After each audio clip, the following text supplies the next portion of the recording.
Sunday mornings in Wiley begin like clockwork, predictable, comforting, and structured.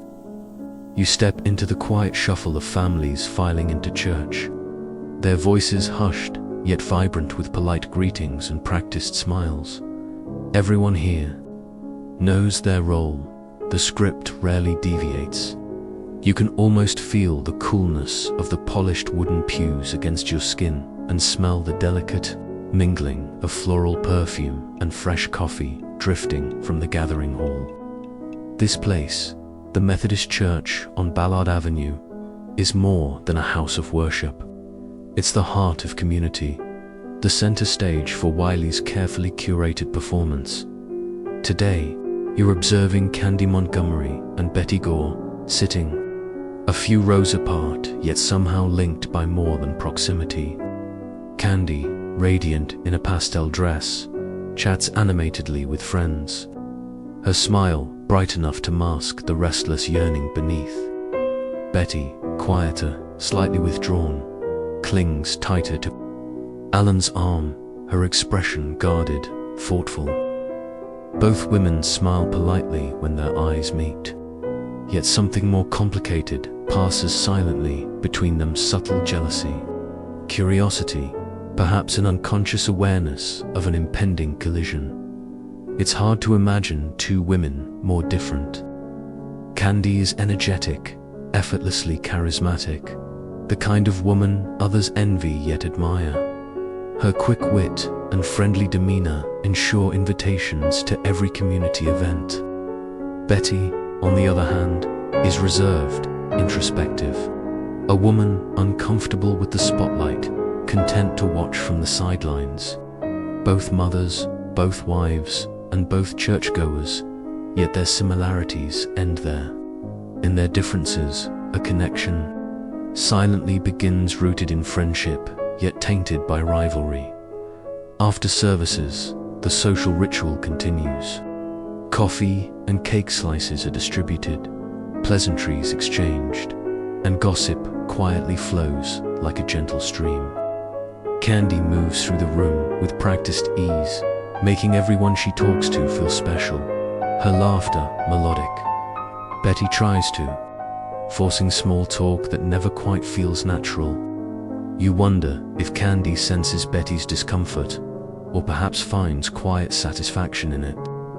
After all, subtle power games hide behind church doors too. The friendship between Candy and Betty begins to blossom gently, growing out of mutual convenience and the intertwined social circles typical of small-town life.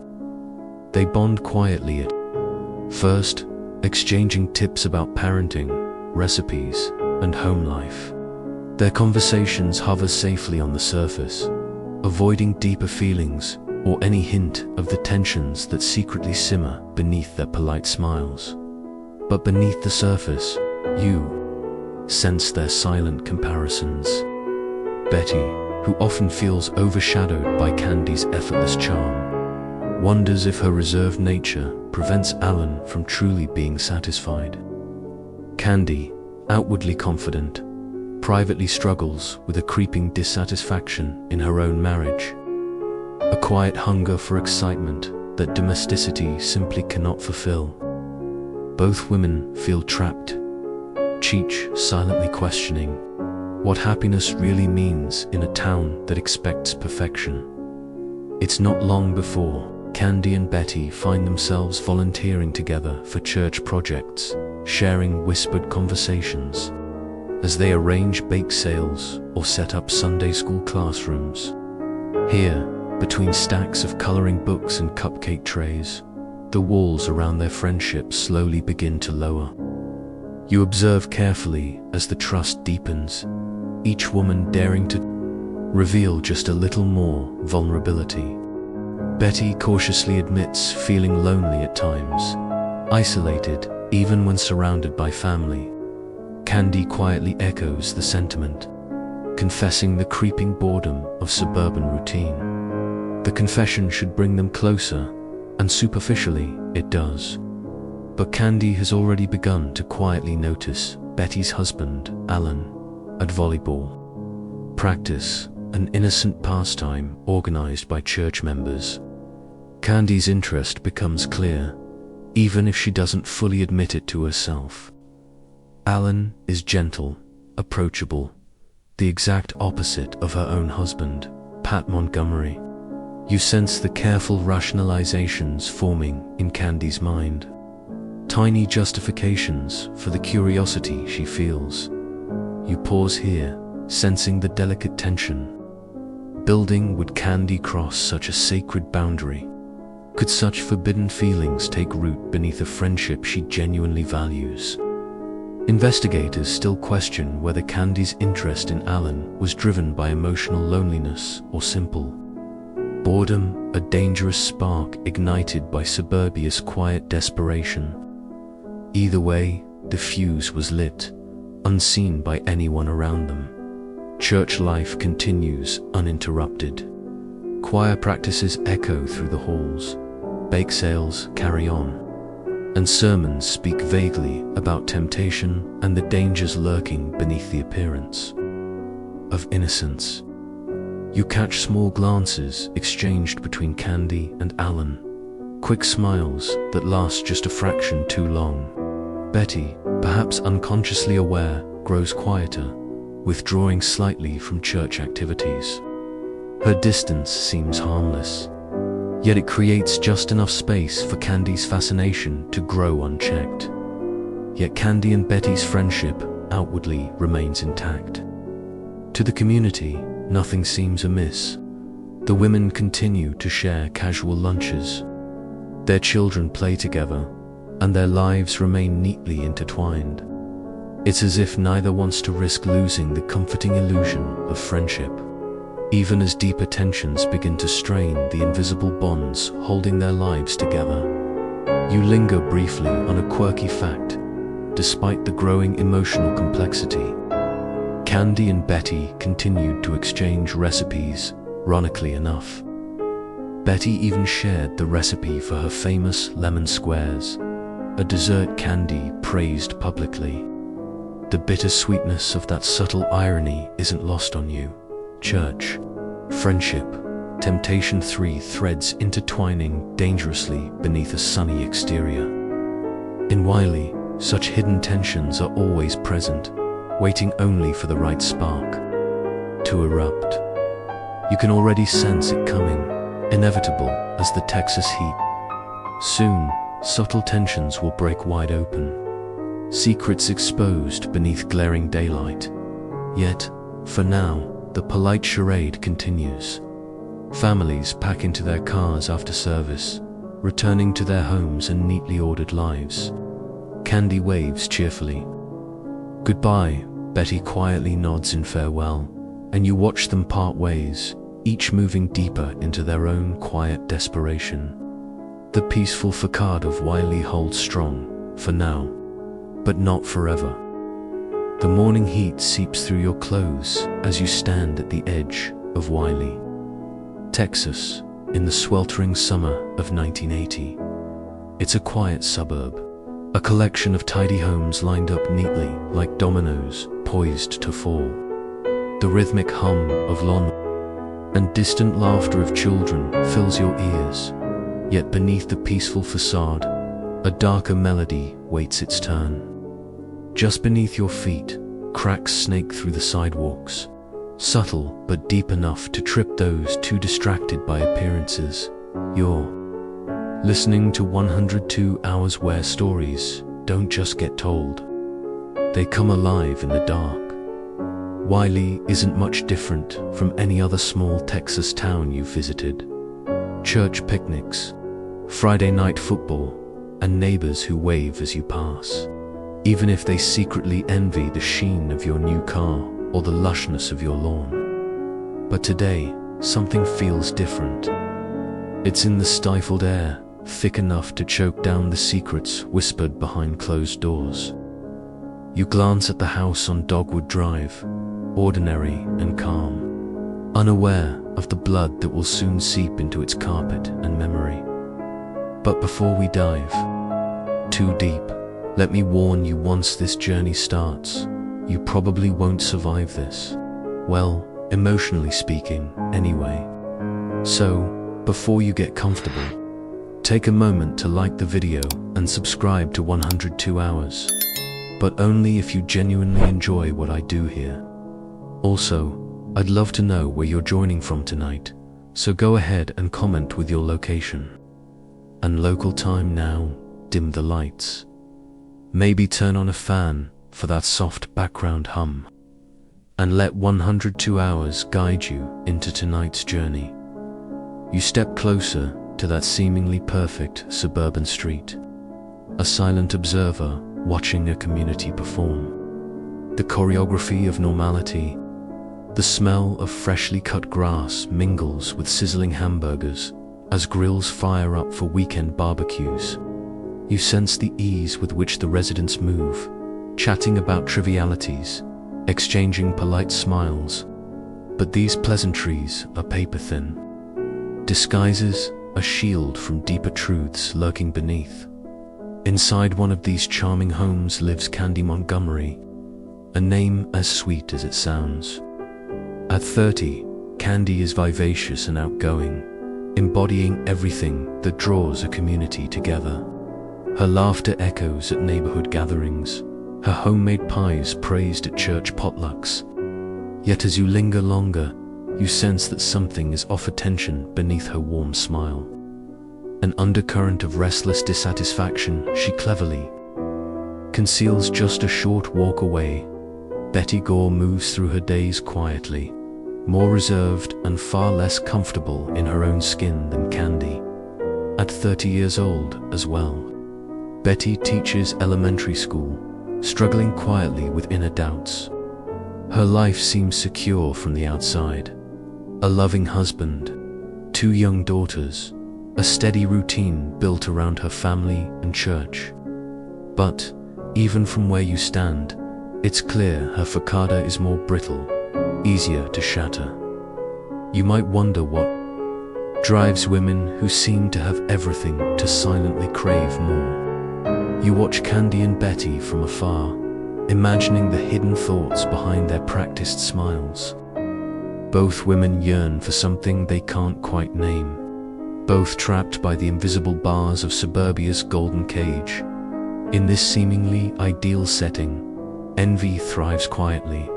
Rumors flow easily here, born from boredom and gossip disguised as genuine concern. Every whispered conversation at the supermarket or during Sunday services holds the potential to ignite sparks of scandal.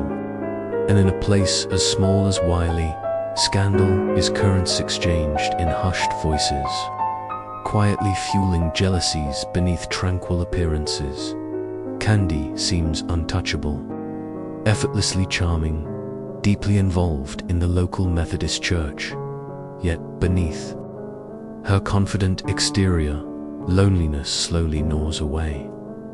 Allan Gore, Betty's husband, catches her ardor shy, seemingly unremarkable man whose gentle nature masks his own hidden dissatisfaction. The slow-burning connection between them simmers quietly, unnoticed by those around them. It's subtle, but you notice. You see the lingering glances that last a second too long, smiles that seem to carry private meanings. Meanwhile, Betty senses something too, though she can't quite define the cause of her unease. Is it paranoia, intuition, or simply the vague suspicion many suburban wives feel when routine grows predictable and affection becomes automatic? Investigators still question whether Betty ever truly suspected Allan and Candy's eventual betrayal. But her growing anxiety foreshadows the tragedy that waits just beyond this sunny facade. In Wiley, ordinary is revered. Anything outside the prescribed norm is suspicious, yet secretly enticing. Here, conformity is both comfort and constraint. You pause a moment, wondering just how deeply these pressures can push someone, how far someone might go when they're carefully maintained. Image cracks and reality seeps through. You'll find out soon enough. You've felt the fragile pulse of Wiley's suburban rhythm. You've sensed hidden tensions ready to erupt. For now, though, let the soft sounds of neighborhood normalcy wrap around you, lulling you deeper into the illusion. The truth, sharper than any axe blade, is coming in. When it arrives, no one will escape untouched. You stand in the humid Texas evening as the sun dips low, casting elongated shadows across the church volleyball court. Laughter and playful banter echo softly in your ears. But beneath the surface, something less innocent stirs quietly. Candy Montgomery, confident and smiling, steps onto the court. Across from her stands Allan Gore, unassuming, mild-mannered, adjusting his glasses with a shy grin. Tonight feels like any other casual gathering, just church friends burning off. Stress after a long day, yet even from your place on the sidelines, you sense the quiet shift in the air. Something electric and forbidden slipping into the moment. The ball sails back and forth over the net, accompanied by cheers and good-natured teasing. Candy laughs loudly, playfully scolding Allan when he misses a shot. Allan blushes slightly, his shy demeanor endearing to Candy. Observing them, you notice the subtle chemistry. Hidden behind innocent gestures, Candy's lingering gaze, Allan's bashful smile, conversations lasting just a moment longer than necessary. Both know instinctively they're nearing a boundary neither has acknowledged, but one that holds a powerful allure. This volleyball court becomes their neutral territory, a place where stolen glances and tentative smiles pass unnoticed. With each game, each practice, their camaraderie deepens quietly, an innocent friendship steadily evolving into something more complex and volatile. You sense the internal battles brewing, feelings simmering beneath polite small talk and light-hearted jokes. Candy, vibrant yet quietly restless, feels seen in Allan's gentle attention. Allan, feeling neglected by Betty's emotional distance, sees in Candy something he longs for, a spark, a sense of vitality missing from his own marriage. You pause, for a moment, feeling the weight of this forbidden attraction. Affairs in suburban America are hardly unusual. Statistics from the early 1980s reveal nearly a quarter of marriages experience some form of infidelity. Yet, there's something deeply personal, uniquely destructive about the slow, hesitant dance unfolding between Candy and Allan. This isn't simply about lust, but about loneliness, vulnerability, and the quiet desperation hidden behind suburban doors. It isn't long before the tension becomes unbearable. Candy's curiosity grows steadily, until, one day, she boldly approaches Allan after volleyball practice. You watch this delicate exchange carefully, noting Candy's careful choice of words, Allan's awkward uncertainty. She suggests an affair, almost like proposing a business arrangement, oddly practical, framing it as something that could benefit them both. Discreet, temporary, controlled. Allan hesitates, surprised yet intrigued. He loves Betty deeply, but loneliness has worn him down. His marriage, quiet and predictable, leaves him feeling unseen and unappreciated. Candy offers excitement, attention, and crucially discretion. After some hesitation, Allan eventually agrees, unaware he's setting into motion events far darker than either could imagine. Their affair begins cautiously, marked by secret rendezvous, quiet phone calls, and carefully planned meetings away from prying eyes. You quietly follow their steps, sensing the thrill mixed with the fear of discovery. Candy and Allan's first meeting feels almost clinical, calculated in a cheap motel room away from Wiley's watchful gaze. Neither seems fully comfortable, each awkward and uncertain, yet committed to this strange arrangement. Both reassure themselves it's temporary, just a way to feel alive, a controlled escape from their ordinary lives. But as weeks pass, their relationship subtly deepens. What started as physical intimacy gradually evolves into emotional dependence. Candy finds herself looking forward to their secret meetings more than she'd anticipated. Allan too finds comfort in Candy's easy laughter, her attentive conversations, the way she makes him feel valued in ways Betty never seems to manage. In a quirky twist you might not expect, Allan and Candy even discuss openly how they'll manage the inevitable conclusion of their affair, planning carefully how they'll separate amicably when the time feels right. Yet beneath their practicality lies an unspoken anxiety. Can emotions truly be managed so neatly? You sense their internal struggle clearly now. Both Candy and Allan wrestle with guilt, confusion, and the growing fear of discovery. Each interaction becomes increasingly fraught, carrying higher stakes and deeper emotional complexity. Meanwhile, Betty remains oblivious, at least outwardly. Her intuition senses something, but she can't define what. Investigators still question whether Betty ever truly suspected Allan's betrayal, or if her silence was merely a coping mechanism. Eventually, Allan, troubled by guilt and a desire to preserve his marriage, gently ends the affair. Candy agrees, without protest, outwardly calm, understanding, and supportive. They part ways amicably, even promising to maintain their friendship. You watch closely, noting the ease with which they return to their normal routines, hiding any hint of emotional turmoil beneath their practiced suburban smiles. Yet beneath Candy's calm exterior, quiet resentment begins simmering toward Allan for ending things, toward Betty for holding Allan's affection, and toward herself for losing control. Allan returns to Betty, attempting to mend the cracks in his marriage. He refocuses his attention, unaware that the quiet fractures in Candy's carefully constructed persona continue to widen unseen. You breathe deeply, feeling the precarious calm settle over the community once again. Life continues as though nothing has happened, yet you sense the invisible threads of tension weaving through Wiley, waiting for the slightest pull to unravel.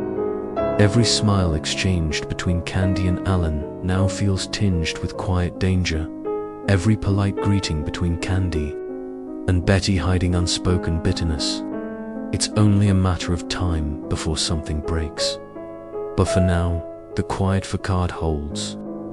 You watch Candy sitting calmly in church the following Sunday, sharing warm greetings, exchanging pleasantries with Betty, acting as though the past weeks meant nothing. You marvel at her ability to compartmentalize, to maintain this careful illusion. Yet beneath her poised exterior lies a woman dangerously close to snapping. A woman whose carefully maintained control teeters precariously. And as you watch Candy leave the church, mingling effortlessly among her friends, you wonder how long can this illusion truly last? Beneath the sunlit charm of Wiley's peaceful suburbia, darker forces are stirring. Secrets buried deeply rarely stay hidden for long, especially in a town like this. The stage is now set, every player unknowingly positioned for tragedy. Soon, the cracks in this carefully constructed suburban paradise will become impossible to ignore, and when they finally break open, nothing in Wiley will ever be the same. Summer deepens in Wiley, Texas, wrapping the small town in relentless heat. The air feels heavy, as though the entire community is holding its breath, waiting for something to shatter the oppressive silence. You feel this tension everywhere, in grocery store aisles, at backyard barbecues, even during casual church conversations. No one openly acknowledges it, but you sense how tightly people cling to their routines, their polite masks slipping just enough to reveal quiet anxieties. Candy Montgomery, outwardly composed, moves seamlessly through her daily rituals. At church, her laughter remains vibrant, her smiles effortlessly charming, as if the affair with Allan never happened. Yet you sense the hidden turbulence beneath her practiced calm, the subtle cracks in her composure growing wider with each passing day. Her household runs smoothly. Her children remain unaware of their mother's inner struggle. Yet Candy's eyes sometimes linger just a moment too long on Allan during Sunday sermons. Betraying a quiet ache she skillfully masks from everyone else. Meanwhile, Allan and Betty attempt a cautious return to normalcy. Betty senses the change in Allan, an unspoken awkwardness creeping into their marriage. Allan tries to overcompensate.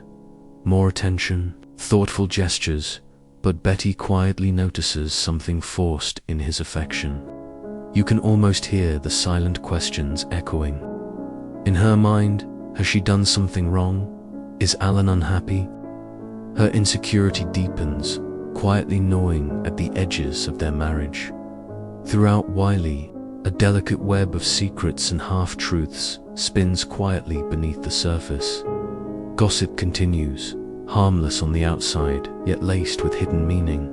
Friends whisper concerns about Betty and Allan, casually wondering if something feels off, but quickly dismissing their suspicions as paranoia or idle talk. Still, you know these quiet speculations serve as fuel, slowly intensifying the tension that grips this community. During church gatherings, the volleyball games continue, though Candy and Allan now carefully avoid unnecessary closeness. Their interactions appear casual, almost convincingly indifferent, but beneath the surface, you feel the heaviness of suppressed emotions, the lingering regret, the quiet longing, and most dangerous of all, Candy's simmering resentment, now turned inward and increasingly toward Betty. Candy begins quietly confiding her restless feelings to friends, carefully filtering her words to maintain appearances. She expresses vague dissatisfaction with suburban monotony, the routines that once felt comforting, now stifling. Friends nod sympathetically, attributing Candy's restlessness to ordinary boredom. None suspect the true depth of her inner turmoil, the hidden pain of losing Allan's attention, or the growing resentment toward Betty, whose obliviousness Candy perceives as privileged innocence. One particularly quirky detail quietly surfaces around this time. Candy enrolls in creative writing classes at a local community college, a fact many find charmingly eccentric. Yet you sense the hidden significance, perhaps an unconscious attempt to escape, to rewrite her reality into something less suffocating. Her writing assignments subtly reveal glimpses into her troubled thoughts, stories of women trapped in suburban cages, quietly desperate for freedom. But classmates dismiss these narratives as fictional explorations, never recognizing how close they mirror Candy's own life. You pause, considering the wider historical context of suburban America in the early 1980s, where an idealized family image often masked profound personal discontent. Countless studies at the time noted how suburban environments could exacerbate isolation, with emotional pressures quietly building beneath picture-perfect facades. Candy, in many ways, embodies this hidden crisis, silently struggling to reconcile her desires with the expectations imposed upon her. Meanwhile, Betty continues, quietly withdrawing into herself, increasingly anxious, sensing Allan's emotional distance even if she cannot pinpoint its cause. She becomes hyper-focused on family routines, obsessively organizing, cleaning, and micromanaging household chores, as though control over small details might protect her from deeper truths. You see Betty quietly unraveling, silently questioning herself, the invisible pressures of perfection slowly suffocating her spirit. Investigators still question whether Betty ever truly knew about the affair, or if she merely sensed Allan's subtle withdrawal, feeling helpless to confront it openly. Either way, Betty's quiet desperation becomes a crucial thread woven into the fabric of tragedy still unfolding. In church, sermons subtly shift, addressing vague themes of temptation, repentance, and forgiveness, perhaps coincidentally, or perhaps reflecting whispered rumors the pastor has quietly overheard. Candy listens intently, feeling as though each word directly targets her hidden guilt. She tries desperately to shake the feeling, reminding herself that no one truly knows. Her secrets remain safe, hidden behind smiles and laughter. But nothing stays hidden forever in a community as interconnected as Wiley. Candy's practiced calm occasionally falters subtle sharpness in her voice, an unexpected flash of frustration. Her children sense it, her husband notices, but each silently attributes these moments to normal stress. Candy herself struggles to understand her feelings, anger, guilt, and loneliness blending into a quiet storm, dangerously contained beneath her pleasant exterior. On evenings alone, Candy quietly flips through family albums, tracing memories with her fingertips, lost in bittersweet nostalgia. Her marriage to Pat, stable yet increasingly passionless, feels like a distant echo of happiness. She wonders privately whether life will ever feel exciting again, or if suburban monotony has permanently claimed her spirit. You watch her closely, noting how these quiet moments deepen her dissatisfaction, intensifying emotions she struggles to manage in quiet corners of Wiley. Neighbors whisper, speculation something feels different, off, yet no one knows exactly what. The town's fuckaday remains intact, but you sense the underlying tension growing dangerously taut, stretched almost to breaking point. How long can Candy maintain control? How much more can Betty's quiet insecurity bear? You reflect briefly on how easily ordinary suburban tensions can quietly escalate into tragedy, small resentments, tiny frustrations, minor jealousies, slowly accumulating into explosive consequences. Wiley's residents continue their routines, unaware that beneath their ordinary lives lies a dangerous reservoir of unexpressed emotions, waiting only for the slightest trigger to burst forth. Summer rolls forward, the oppressive heat amplifying tensions barely contained beneath polite smiles, and you sense the inevitable approach of something powerful. Something violent, an event capable of shattering Wiley's carefully constructed illusions forever. But for now, you step quietly back, allowing suburban routines to resume. The tensions remain hidden, masked by practiced normalcy, waiting silently for their moment to erupt. June 13th, 1980, dawns with an oppressive heat, the Texas sun beating down relentlessly on Wiley, its intensity reflecting the tensions simmering quietly beneath the town's carefully maintained tranquility. You feel the heat pressing against your skin, the air heavy and thick, as if even nature senses something ominous lurking just beyond view. Today feels different, somehow charged, each ordinary action tinged with an unspoken anxiety.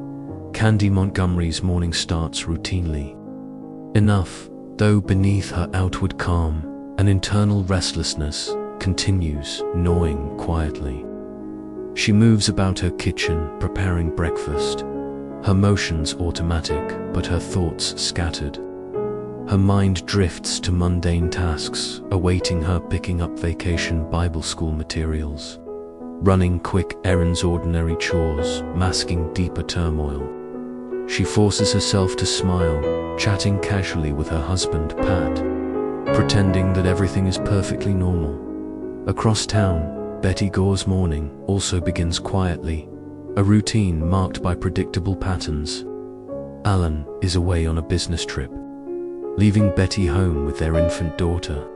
She moves slowly through her house, tidying rooms, feeling an odd heaviness in her chest, lingering sense of dread she can't quite identify. Betty tries to dismiss it, attributing her anxiety to Allan's absence. Still, something about today leaves her uneasy, distracted by a subtle but persistent sense of foreboding. Candy, meanwhile, busies herself with errands, determined to fill the uncomfortable silence of her own thoughts. Driving around Wiley's quiet streets, she makes small talk with shopkeepers, exchanging polite greetings, smiling brightly. But you sense her hidden tension, emotions quietly fraying beneath her cheerful exterior.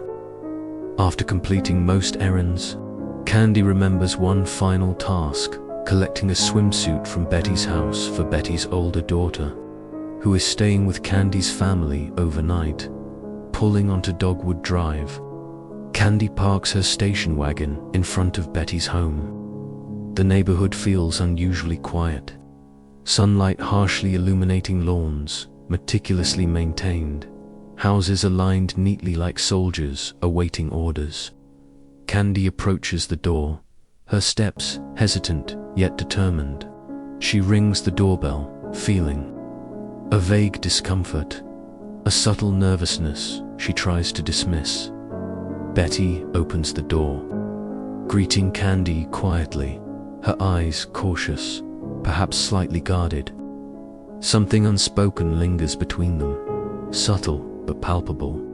Candy quickly explains her reason for visiting. Betty, somewhat distracted, invites her inside, leading Candy toward the utility room to retrieve the swimsuit. Inside the house, the air feels heavy, oppressive, charged with tension neither woman fully acknowledges. Betty seems distracted, movements abrupt and restless. Candy tries casual conversation, desperate to mask her discomfort. You sense the hidden strain between them, a quiet unease simmering beneath their polite interaction. Then Betty pauses abruptly, turning toward Candy, eyes fixed intensely. In a careful, measured voice, she asks Candy directly about her past affair with Allan. The words hang in the air, stark and unmistakable. Candy's heart pounds rapidly, panic rising. She briefly considers denying it, yet something in Betty's eyes makes deception impossible. Quietly, carefully, Candy admits the truth, attempting calm reassurance that the relationship ended months ago. Betty's reaction is immediate, fury rising rapidly, emotion raw and uncontrolled. Her voice grows louder, accusations flying rapidly, pent-up anger pouring forth unchecked. Candy steps backward, startled, overwhelmed. You feel the tension escalating dangerously, emotions spiraling quickly beyond either woman's control. Candy attempts desperately to calm Betty, assuring her again that the affair is truly over, a terrible mistake she deeply regrets. Yet Betty's anger burns brightly, logic drowned by pure, visceral rage. You sense Betty's emotions fueled not only by betrayal, but by months of insecurity, loneliness, and unspoken fear. Suddenly, all that pain surfaces violently, erupting uncontrollably. Betty leaves the room abruptly, returning moments later, gripping something in her hand, a wooden-handled axe. Candy freezes, shock registering instantly, panic surging uncontrollably. Betty confronts Candy, holding the axe threateningly, demanding she'll never speak to Allan again. Candy's heart races, instinctive fear overpowering rational thought. In this moment, something primal takes hold: survival instinct, overwhelming civility. Investigators still question precisely how quickly events escalated, whether Candy truly feared immediate harm or if Betty's threat was more emotional than physical. Yet standing here, you feel the raw panic seizing Candy, the overwhelming rush of adrenaline clouding judgment. Tension mounts unbearably, seconds feeling impossibly long, each heartbeat echoing loudly. Betty moves closer, axe still gripped tightly. Candy reacts instinctively, reaching desperately toward the axe handle, trying frantically to wrest control. A chaotic struggle ensues, bodies colliding violently, breaths ragged, grunts of exertion echoing through the house. You hear the scrape of shoes against linoleum, frantic gasps punctuating the chaos. The axe slips momentarily, clattering to the floor. Candy seizes the opportunity, grasping the handle desperately, terror fueling strength she never imagined possessing. Betty lunges again, eyes wild, hands clawing desperately at Candy's grip. Emotions spiral uncontrollably, rational thought abandoned, instinct driving every movement. You sense the turning point the moment Candy, adrenaline surging uncontrollably, swings the axe defensively, panic overriding conscious intent. The blade meets flesh, a sickening sound echoing briefly through the room. For an instant, both women freeze, shock registering vividly, eyes wide with disbelief. Yet this momentary pause dissolves rapidly, replaced by frenzied chaos, fear and survival instinct blending dangerously. In that instant, suburban civility shatters irrevocably, emotions, hidden beneath polite smiles, erupting violently. You watch, helplessly, as Candy, panic-driven and terrified, swings again, then again. Strikes becoming increasingly uncontrolled, driven purely by overwhelming fear. The violence spirals rapidly, each blow echoing through the silent house. Each strike further removing Candy from rational consciousness. Outside, the sun shines brightly, neighbors mow lawns. Children play carelessly, unaware of the horror unfolding quietly behind closed doors. Inside, Candy's frenzied blows continue, driven by fear, panic, and something deeper, unconscious, release of pent-up resentment and frustration. Investigators will later marvel at the brutality of those moments, struggling to reconcile such violence with Candy's outwardly gentle nature. But for now, you stand helplessly, witnessing suburban normalcy implode violently. Candy's carefully maintained facade cracks irreparably. Emotions buried deeply, finally erupting with devastating consequences. You know instantly that nothing in Wiley will ever be the same. As the frenzy finally subsides, silence settles heavily over the Gore household, broken only by Candy's ragged breaths. You step back quietly, shaken by the unimaginable violence just witnessed, aware that this moment marks a turning point, a tragedy forever shattering the illusion of peaceful suburbia. The silence that descends after the frenzy is deafening. You stand in the shadowed stillness of the Gore household, adrenaline fading into cold, hollow disbelief. Candy Montgomery, breathing raggedly, stares down at Betty Gore's lifeless body, reality dawning like a nightmare she can't shake awake. The axe handle slips from her trembling grip, clattering to the blood-slicked floor. Echoing faintly in the heavy silence, Candy stumbles backward, heart hammering, mind racing chaotically. The quiet hum of suburbia continues uninterrupted outside, the distant laughter of children, the rhythmic drone of lawnmowers mocking, the unimaginable violence now staining the pristine facade of Dogwood Drive. How could something so horrific unfold in a place so ordinary? But in the aftermath, Candy has no answers, only confusion and the terrifying awareness of consequences that loom closer with each passing second. You see, Candy's shock giving way rapidly to panic, the weight of what she's done pressing down unbearably. She moves mechanically, survival instincts propelling her forward even as her thoughts remain fragmented and numb. Her first impulse is escape, a desperate need to remove herself from this place, this scene of violence she barely recognizes as her own making.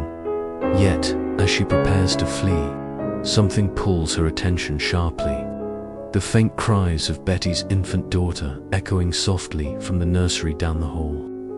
Candy freezes, horror deepening, a fresh wave of guilt washing over her as reality fully crashes down. In the chaotic terror of their confrontation, both women had momentarily forgotten the innocent child nearby, now awakened by sounds of violence. She cannot comprehend. Investigators still question how Candy managed to function rationally after such an overwhelming event, quietly debating whether her actions afterward reflected cold calculation or merely desperate confusion. Standing here, watching her hesitate, you sense genuine panic. A woman suddenly stripped bare by shock and fear, every instinct pushing toward immediate self-preservation. Candy moves quickly toward the nursery, heart racing, adrenaline surging anew. She reaches the crib, gently comforting the frightened baby, her voice trembling but soft. Even amid her own fear, a mother's instinct surfaces briefly, an automatic tenderness momentarily overshadowing panic. She soothes the infant gently, feeling the child's innocent vulnerability magnify her own guilt. Yet her panic rises again swiftly, driving her toward escape. She carefully leaves the baby safe in her crib, reassuring herself that Allan will return home soon enough, ensuring the child's safety. Candy rushes to the bathroom, mechanically washing blood from her face, hands, and arms, frantic to erase any visible trace of violence. Her reflection in the mirror appears unrecognizable, eyes wide, haunted, terrified, in her dazed state. Candy's mind scrambles desperately for explanations, rationalizations, anything to justify the violent horror she just unleashed. Yet each attempt dissolves swiftly, leaving only raw, unbearable panic. She gathers herself enough to straighten her clothing, disguising signs of struggle, forcing composure as she moves hurriedly from room to room. Double-checking that nothing appears overtly disturbed, she steps toward the door, pausing briefly to glance back at Betty's lifeless form. Guilt stabs sharply, almost paralyzing. Yet her survival instinct overrides remorse, propelling her forward out the front door, sunlight momentarily blinding her. You feel her disorientation vividly, stepping into bright daylight after darkness. Suburban normalcy shockingly jarring after unimaginable violence. Candy climbs quickly into her station wagon, heart hammering, adrenaline surging, driving slowly. From Dogwood Drive, she forces herself to wave casually at neighbors, smiling stiffly, desperate to project calm. No one notices anything amiss, each neighbor absorbed in their ordinary routines, oblivious to the tragedy quietly staining their peaceful community. Returning home, Candy meticulously hides any remaining evidence-changing clothes, scrubbing meticulously beneath fingernails, practicing controlled breathing to steady nerves. Yet beneath this surface calm, panic continues spiraling wildly. She knows discovery is inevitable, investigators soon piecing together events she herself barely comprehends. Yet survival instinct pushes her forward, desperately clinging to normalcy for as long as possible.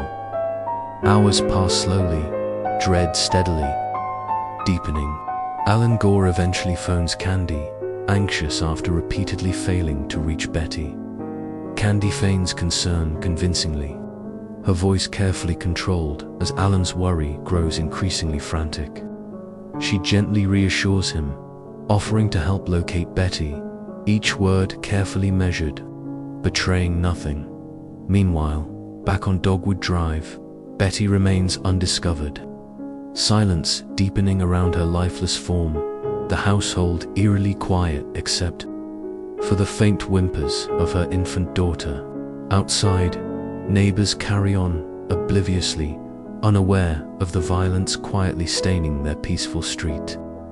The sun gradually lowers, shadows lengthening, tension silently mounting. Finally, as evening approaches, Allan grows desperate enough to send neighbors to check on Betty, anxiety twisting painfully in his stomach. You feel the quiet dread building as neighbors cautiously approach the Gore household, knocking politely, receiving no response.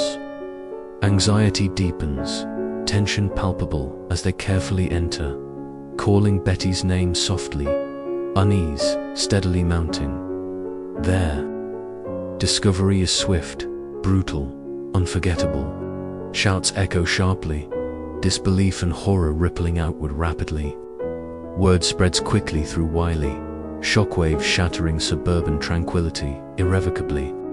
Police arrive swiftly, stepping cautiously into the unimaginable scene. You feel their stunned horror. Clearly, the brutality inconceivable, difficult to reconcile with peaceful Wiley. Candy hears sirens distantly, heart hammering, panic spiraling anew. Neighbors soon call, relaying details, disbelief and horror thick in their voices. Candy's shock sounds convincing, concern perfectly mimicked suburbia's carefully maintained facade firmly in place, hiding deep cracks of violent turmoil. Yet beneath this practiced calm, panic steadily intensifies. Investigators will soon question her carefully constructed narrative, secrets quickly unraveling.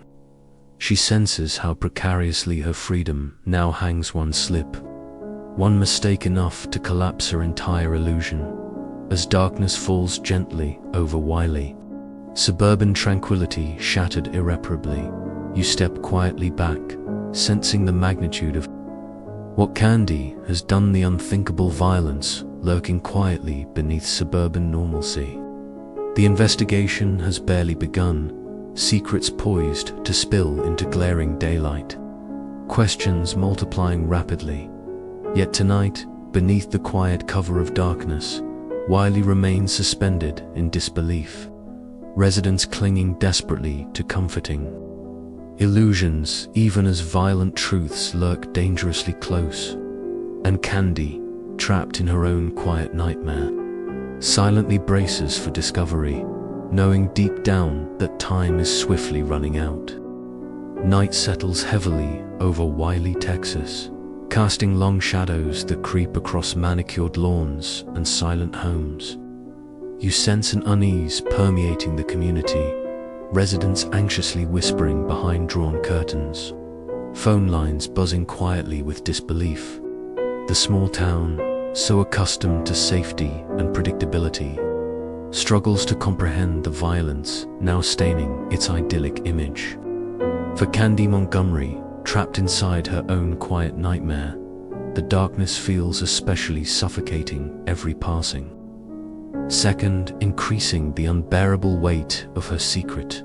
At the Gore home, investigators move carefully through each room, flashlights piercing darkness, illuminating grim details no one wishes to confront.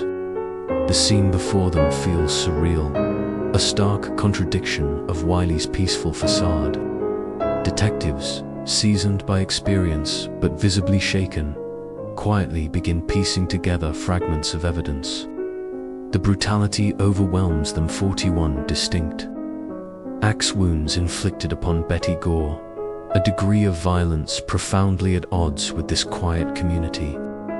You sense their confusion clearly. Investigators questioning quietly how such unimaginable violence could erupt between seemingly ordinary suburban neighbors. Early theories emerge swiftly, perhaps an intruder or burglary gone terribly wrong. Yet as detectives observe closer, doubts rise steadily.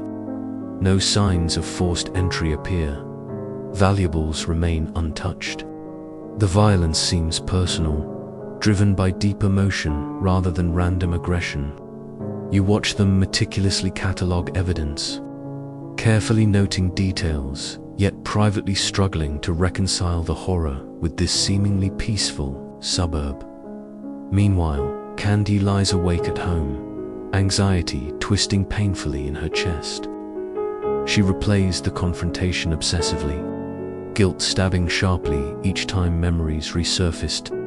The axes wait in her hands, adrenaline surging uncontrollably.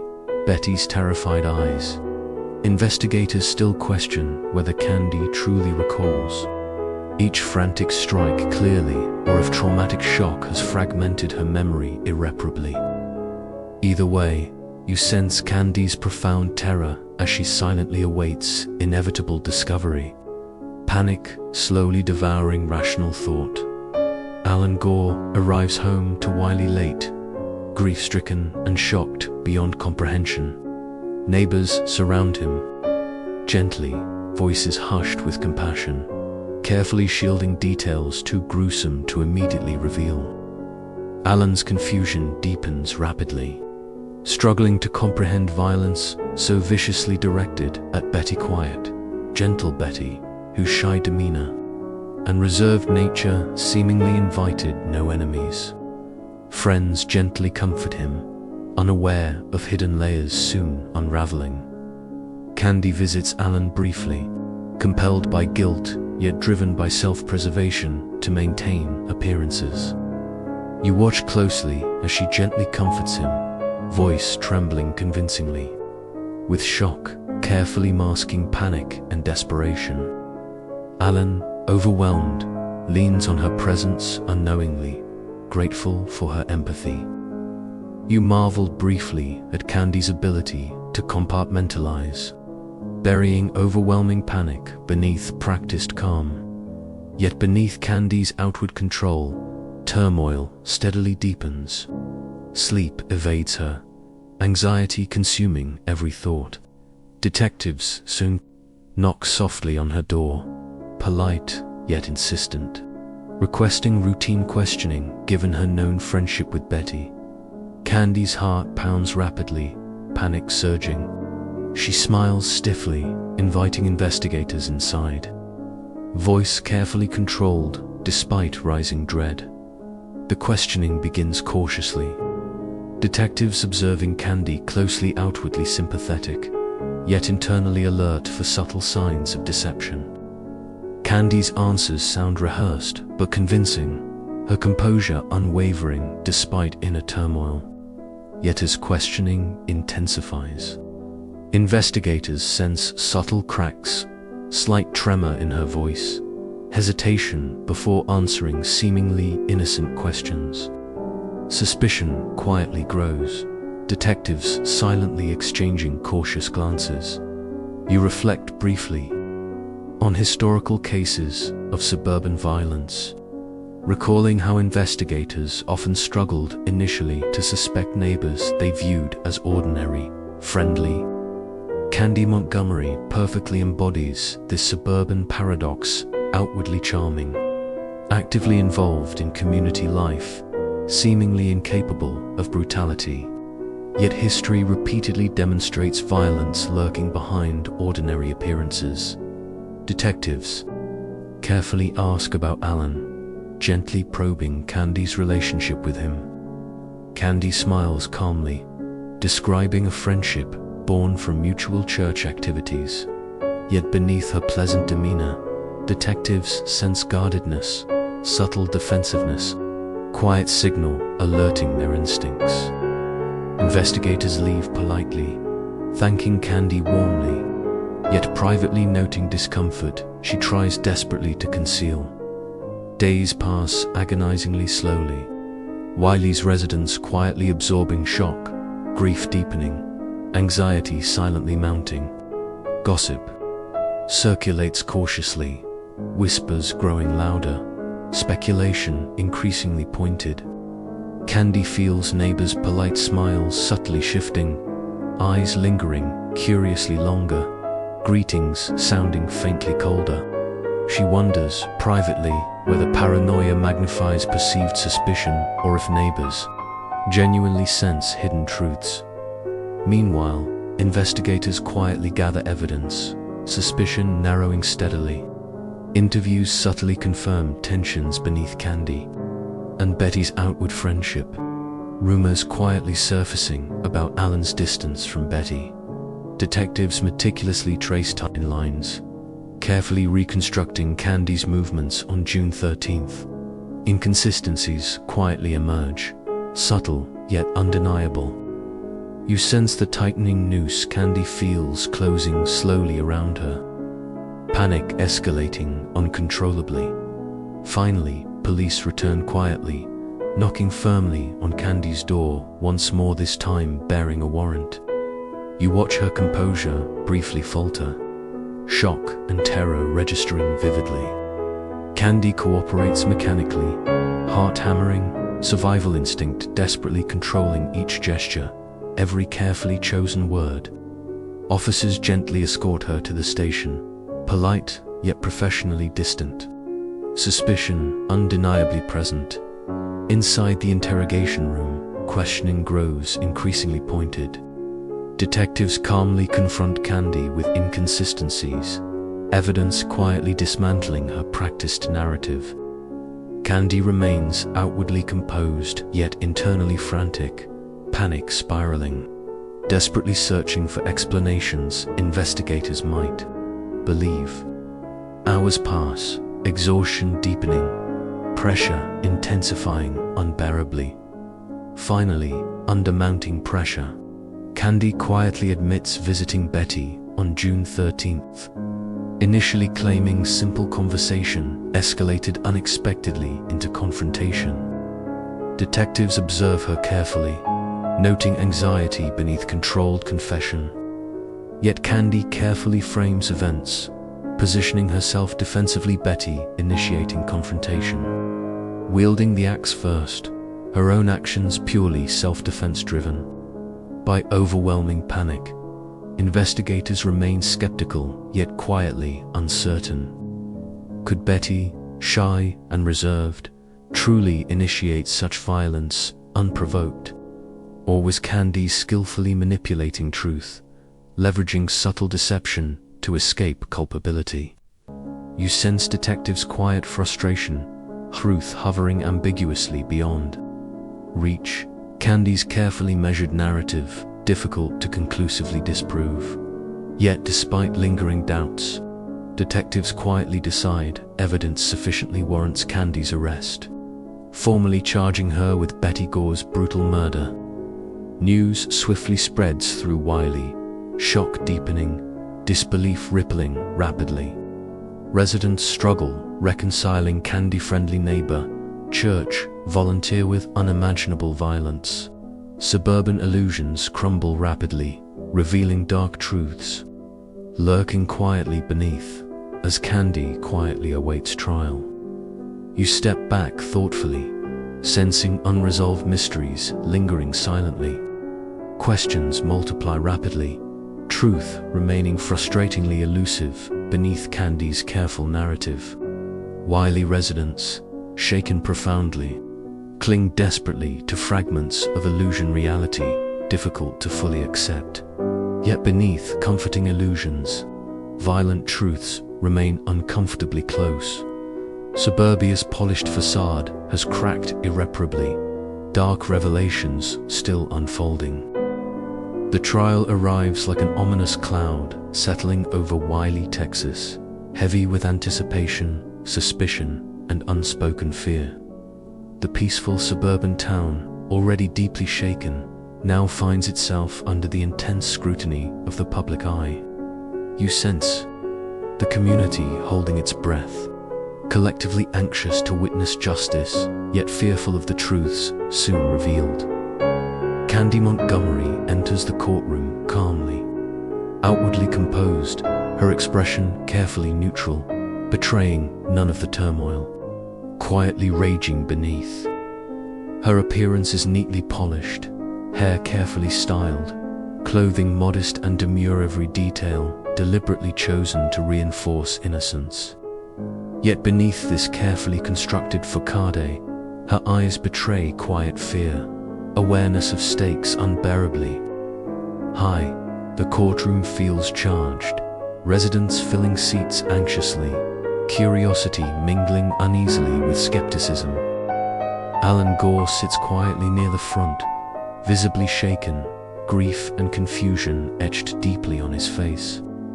Candy avoids looking directly at him, quietly aware of emotions their brief glance might provoke. Betty's family members sit nearby, grief-stricken and tense, silently demanding justice for a loss unimaginable. You sense tension crackling between groups, quiet alliances and divisions subtly forming amid shared trauma. Prosecutors open forcefully, describing Betty Gore's brutal murder, vividly stark, graphic, unforgettable. The courtroom recoils visibly, shocked whispers rippling quickly. Candy's composure briefly faltering before swiftly recovering. Jurors listen quietly, horrified yet determined to remain impartial, carefully weighing evidence before conclusions. Defense attorneys respond calmly, acknowledging violence yet framing Candy's actions, defensively painting a portrait of fear, panic, and survival instinct overpowering rational thought. Candy's counsel carefully emphasizes her outward normalcy, active church involvement, impeccable reputation, stark contrast to violence, prosecutors describe. Jurors observe thoughtfully, silently struggling, reconciling these conflicting images. Witnesses testify methodically, carefully reconstructing June 13th from fragmented memories and subtle clues.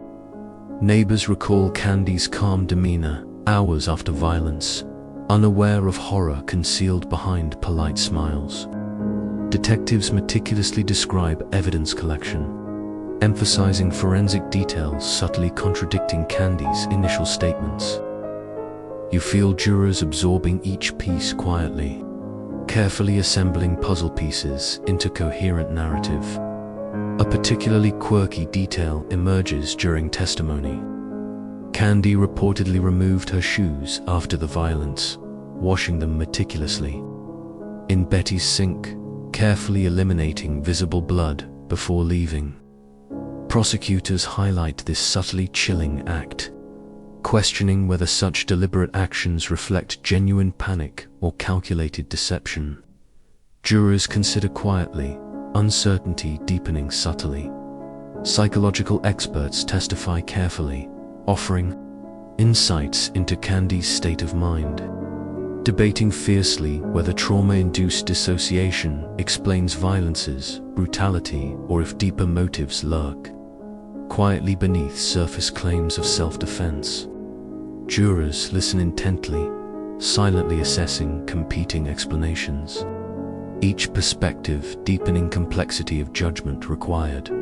Prosecutors call Allan Gore reluctantly, his testimony painful yet crucial.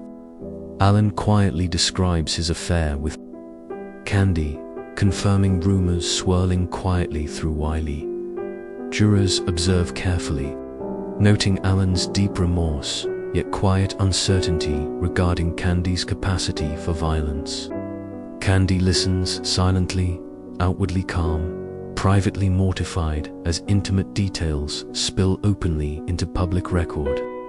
The courtroom murmurs sympathetically toward Allan, subtly shifting blame more firmly onto Candy's shoulders. Throughout testimony, investigators still question whether Candy truly recalls each axe blow clearly, or if trauma fragments memory irreparably. Jurors quietly struggle discerning truth from convenient amnesia. carefully assessing credibility amid emotional confusion. The defense counters strategically, introducing controversial psychiatric testimony hypnosis, utilized carefully to retrieve Candy's buried memories. Details vividly describing Betty's alleged initial attack. Prosecutors object fiercely, arguing hypnosis notoriously unreliable, memories susceptible to subtle manipulation. Jurors listen intently, uncertainty deepening. How confidently can hypnotically retrieved memories be trusted? Debate intensifies quietly. Jurors sensing complexities deepening considerably. Historical context quietly emerges during testimony 1980s. Criminal trials increasingly featuring controversial psychiatric defenses, raising broader public debate over accountability versus psychological impairment. Candy's trial subtly reflects these tensions. Jurors privately aware of cultural debates shaping interpretations of testimony. Finally, Candy takes the stand herself, calmly describing events carefully, voice controlled yet trembling subtly. Jurors observe closely, assessing sincerity beneath practiced composure. Candy quietly recounts confrontation with Betty, escalating unpredictably, describing fear overpowering rational thought, survival instinct compelling desperate actions. Her eyes glisten subtly with tears, voice breaking occasionally. Jurors quietly weigh genuine remorse versus practiced performance, uncertainty deepening subtly. Cross-examination intensifies sharply, prosecutors challenging Candy's carefully crafted narrative aggressively, confronting inconsistencies, questioning rationality behind frenzied violence. Candy maintains calm outwardly, voice steadily reinforcing self-defense claims. Yet subtle tremors betray quiet panic beneath practiced composure. Jurors listen intently, privately struggling, balancing emotional sympathies against rational scrutiny of evidence. Attorneys conclude passionately, prosecutors demanding accountability for violence irreconcilable with self-defense claims. Defense attorneys emphasizing psychological trauma, justifying otherwise unimaginable brutality. Jurors retreat quietly, tension mounting heavily, deliberation room echoing softly with uncertainty. You step back momentarily, observing jurors carefully assembling fragments of truth amid conflicting testimonies, subtle deceptions, genuine remorse, blending quietly with practiced manipulation. Each juror quietly aware of responsibility, truth, elusive yet desperately needed to restore shattered community peace. Hours pass tensely, courtroom holding breath, collectively anxiously awaiting verdict. Candy remains outwardly composed, privately terrified, silently aware of stakes unbearably high. Allan waits quietly nearby, emotions swirling painfully, grief, guilt, confusion intermingling uneasily. Wily residents whisper softly, tension mounting steadily, justice hovering precariously unresolved. Finally, jurors quietly signal readiness. You feel courtroom tension spike sharply, residents leaning forward anxiously, collective breath held tightly. Jurors enter calmly, verdict carefully handed to judge, silence deafening as words echo clearly, not guilty.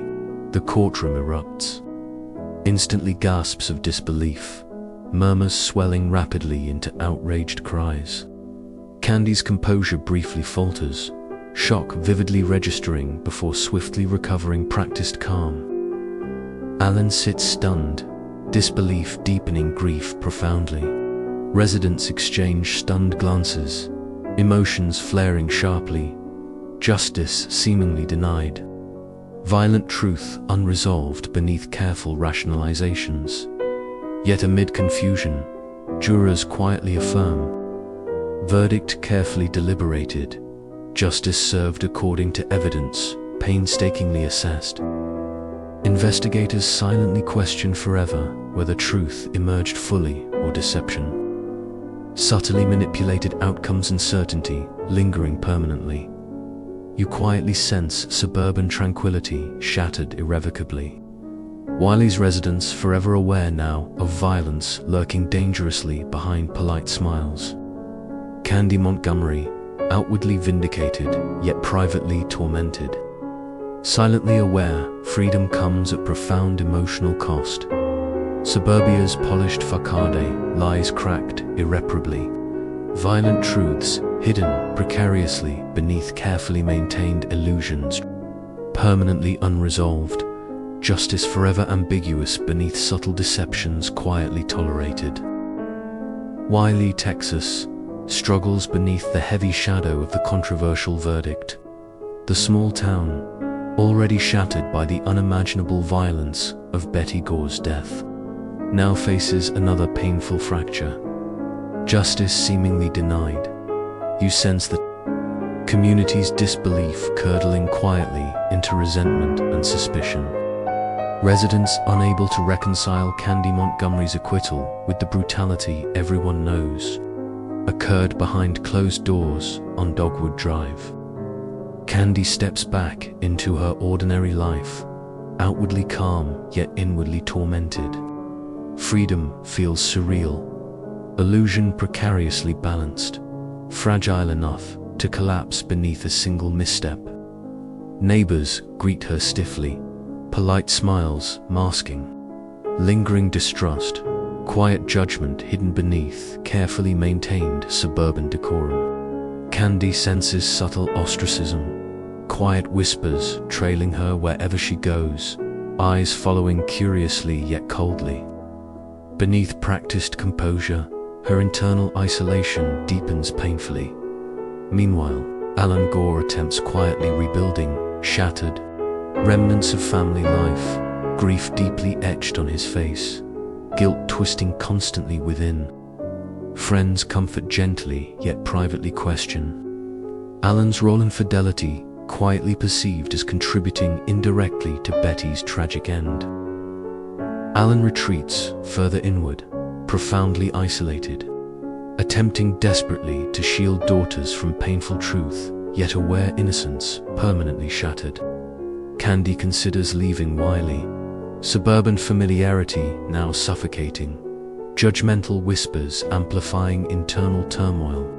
Each day spent navigating cold stares intensifies isolation unbearably, reinforcing profound loneliness, silently devouring her from within. Eventually, quietly acknowledging suburban exile inevitable. Candy decides relocating, swiftly necessary, seeking anonymity far removed from lingering scandal, permanently shadowing every step she takes within Wiley's borders. As Candy prepares, leaving quietly, residents gossip softly, speculation swirling intensely. Departure, subtly interpreted as tacit acknowledgement of guilt.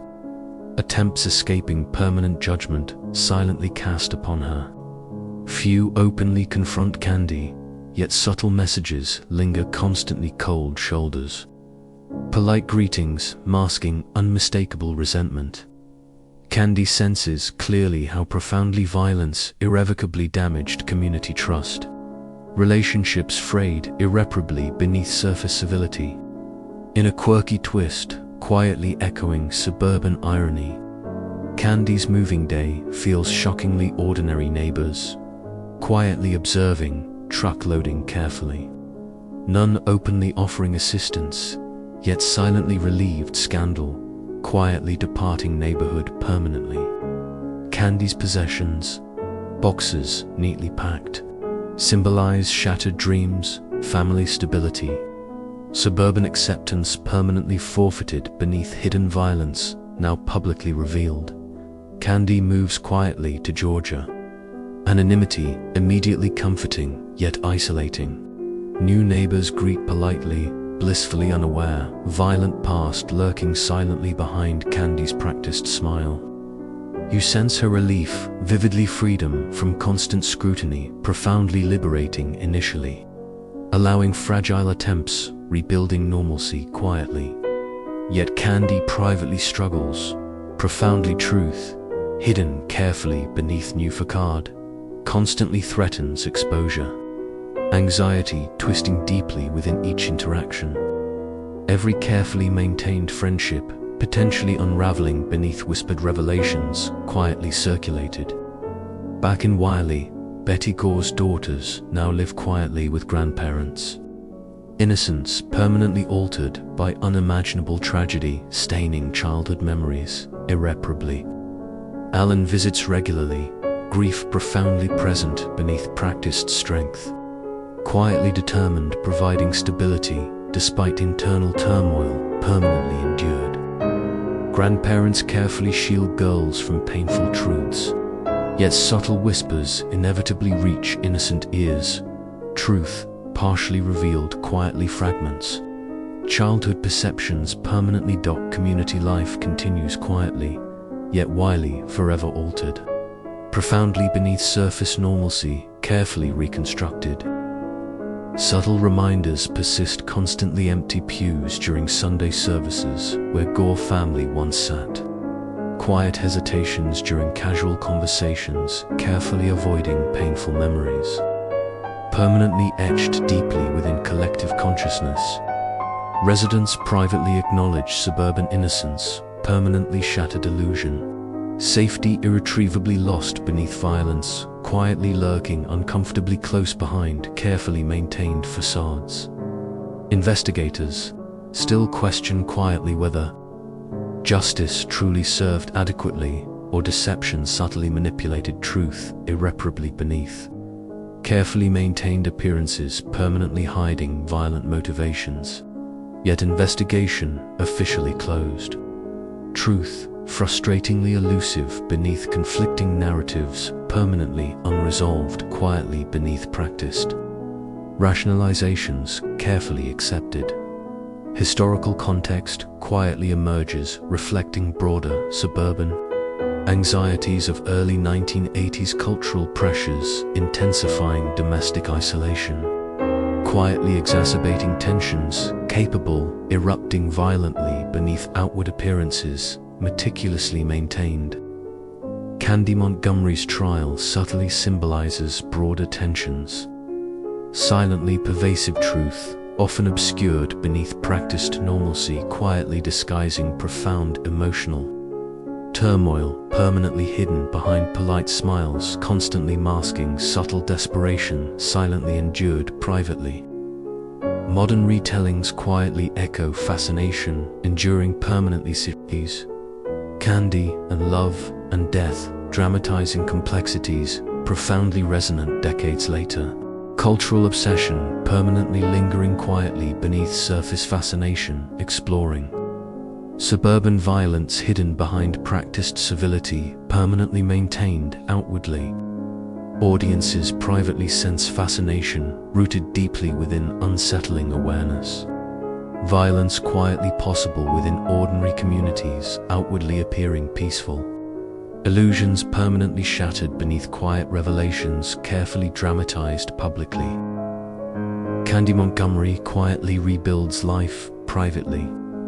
Anonymity, comforting initially, yet profoundly isolating permanently beneath hidden truth. Quietly carried, constantly, you sense her quiet awareness, vividly freedom, precariously maintained beneath. Fragile illusions constantly threatened subtly by unexpected recognition. Potentially shattering carefully constructed new identity permanently. Anxiety quietly persists, constantly freedom, never fully secure. Violent past permanently shadowing steps. Quietly beneath practiced calm, constantly maintained publicly.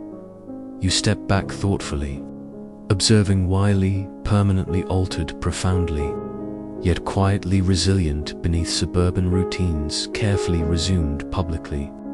Residents privately aware, innocence permanently forfeited beneath. Violence now publicly recognized, quietly yet constantly lurking, subtly behind carefully maintained appearances, permanently disguising quiet anxieties. Privately endured, constantly. Yet amid permanent loss, profoundly felt. Community resilience emerges subtly, relationships carefully rebuilt quietly. Trust gradually restored beneath shared acknowledgement, suburban safety subtly illusory, permanently beneath violence, quietly. Possible beneath ordinary facades, outwardly peaceful yet inwardly complex, privately maintained. Wily endures quietly. Permanently altered, profoundly yet resilient, beneath surface tranquility, outwardly maintained. Publicly yet privately acknowledging truth, permanently recognized, quietly yet constantly present. Subtly beneath surface normalcy, meticulously reconstructed permanently. Candy Montgomery's violent actions subtly symbolize permanently unresolved. Suburban tensions quietly pervasive beneath ordinary appearances, outwardly peaceful, yet inwardly tumultuous, privately maintained, quietly yet constantly vulnerable, subtly. Beneath practiced civility, permanently masking quiet desperation, silently endured privately. Violent truths quietly linger, permanently unresolved, beneath practiced illusions. Carefully reconstructed publicly yet privately acknowledged, quietly suburbia, permanently altered, profoundly beneath revelations. Quietly recognized, constantly yet subtly beneath outwardly maintained normalcy, permanently masking quiet anxieties privately endured. Investigators still question permanently beneath. Unresolved ambiguities quietly pervasive, yet subtly beneath. Surface illusions carefully maintained. Publicly yet privately recognizing truth, permanently complex, quietly yet constantly lurking subtly. Beneath outwardly peaceful suburban facades, permanently masking quiet desperation, privately endured constantly. In the months after Candy Montgomery departs Wiley, Texas, life attempts to regain a quiet normalcy, but you sense the community's unease, lingering beneath its polished exterior. Betty Gore's brutal murder has permanently altered the town's psyche. No longer does suburban safety feel unquestioned. Innocence irreversibly fractured by violent realities, previously unthinkable. As the story continues spreading quietly through newspapers and whispered conversations, residents privately grapple with haunting uncertainty. Did justice truly prevail? Or was a subtle injustice carefully disguised beneath courtroom arguments and legal technicalities?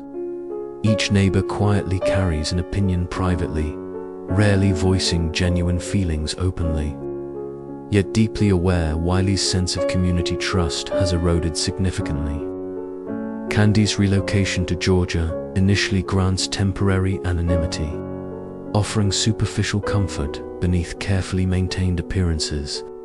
She settles quietly into suburban life, once more new home, new neighbors. Same carefully maintained routines, outwardly projecting ordinary domesticity. Yet privately, Candy senses persistent isolation, silent paranoia, permanently lurking beneath every polite interaction. Constantly fearing whispers, surfacing to unravel her carefully constructed new identity.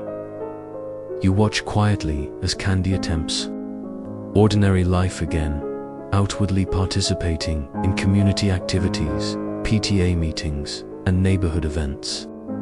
Her carefully rehearsed smile masks subtle anxiety beneath outward confidence. Every casual conversation subtly monitored for suspicion. Her children adapt quickly, unaware of their mother's hidden torment, while husband Pat outwardly supports her, privately burdened by lingering uncertainties, quietly unspoken between them. Back in Wiley, Betty's daughters continue quietly adjusting to life with grandparents. Innocence forever altered beneath tragedy, permanently shaping their upbringing. Allan Gore visits frequently, quietly haunted by lingering guilt-aware. His own infidelity indirectly catalyzed the unimaginable violence, permanently altering his daughter's childhood memories. His grief remains quietly visible, yet neighbors hesitate, fully sympathizing. Privately harboring resentment subtly toward Allan's moral failures, quietly perceived as indirectly fueling the tragedy. As weeks become months, subtle shifts emerge within Wiley's social fabric. Neighbors privately withdraw slightly, relationships subtly cooler beneath surface politeness maintained publicly. Gossip continues, circulating quietly, speculation subtly intensifying periodically, each retelling adding small embellishments, quietly blurring precise details, yet permanently embedding Candy's violence deeply within community consciousness. Children growing up quietly sense parents' anxiety subtly. Community innocence permanently fractured beneath quiet acknowledgement. Suburban violence no longer unthinkable. Investigators still question privately how profoundly violence permanently altered community dynamics beneath surface normalcy, quietly reconstructed publicly yet privately. Acknowledging quiet anxieties permanently present, subtly beneath practiced civility outwardly maintained constantly. You reflect briefly on historical patterns, quietly observe suburban violence, profoundly impactful. Precisely because ordinary appearances outwardly mask hidden tensions quietly pervasive. Beneath surface civility permanently maintained publicly, yet privately disguising subtle desperation, silently endured constantly. Candy Montgomery's case subtly symbolizes broader anxieties, quietly pervasive within suburban America. Historically outward normalcy, carefully maintained masking hidden emotional complexities, silently enduring beneath surface tranquility, permanently projected publicly. Quirkily, Candy quietly resumes writing creatively in Georgia. Her stories subtly exploring themes of hidden anxieties beneath suburban facades quietly maintained. Classmates admire her creativity outwardly, unaware narratives carefully conceal. Personal truths quietly resonating deeply yet constantly masked beneath fictional frameworks, permanently disguising real anxieties privately endured. In Wiley, meanwhile, residents privately grapple constantly with unresolved ambiguity subtly beneath surface tranquility. Carefully maintained outwardly, yet privately acknowledging truth, permanently elusive, quietly, yet constantly lurking, subtly. Beneath practiced illusions, permanently projected publicly. Gossip quietly persists, constantly rumors, subtly intensifying periodically. Unresolved mysteries permanently captivating suburban imagination, quietly, yet constantly. Candy privately struggles, profoundly beneath. Quiet freedom precariously balanced. Beneath fragile anonymity carefully maintained, publicly yet privately threatened.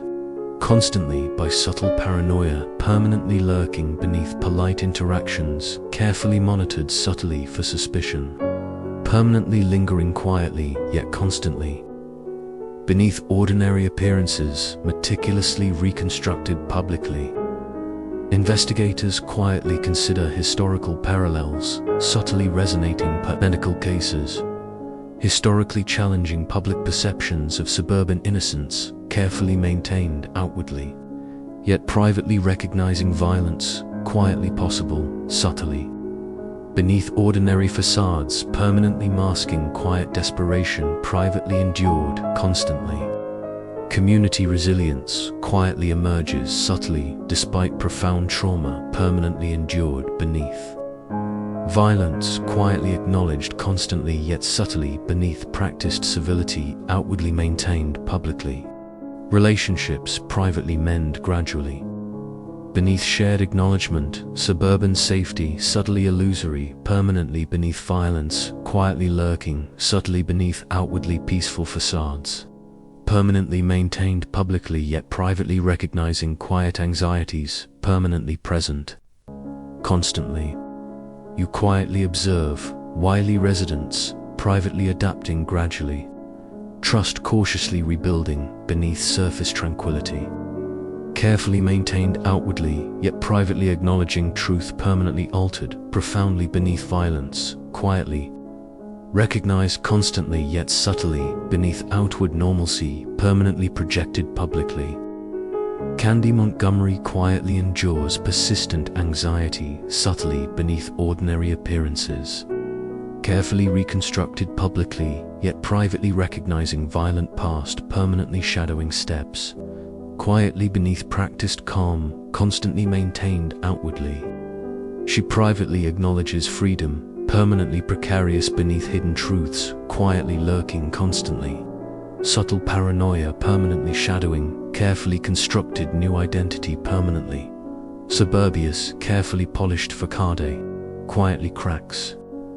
Permanently beneath violent revelations, quietly acknowledged, constantly yet subtly. Beneath outward tranquility, meticulously reconstructed.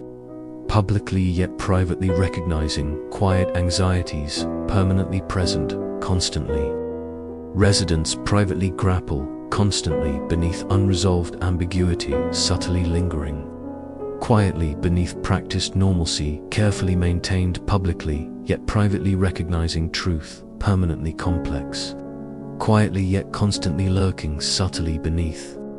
Surface appearances permanently masking quiet desperation, privately endured, constantly.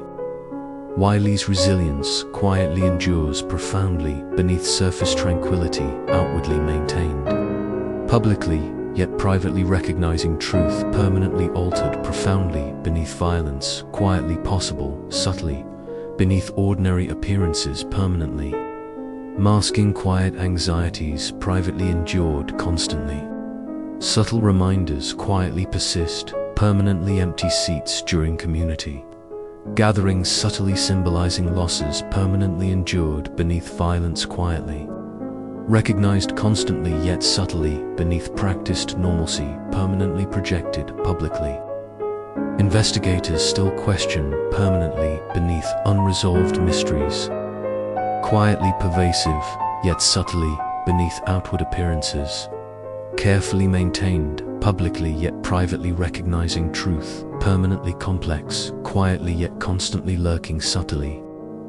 Beneath suburban facades, permanently masking quiet desperation, privately endured constantly. Candy Montgomery quietly rebuilds life, privately.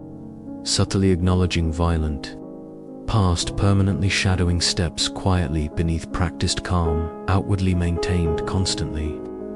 Anxiety subtly persists constantly beneath quiet freedom, precariously. Maintained publicly, yet privately recognizing violent truths.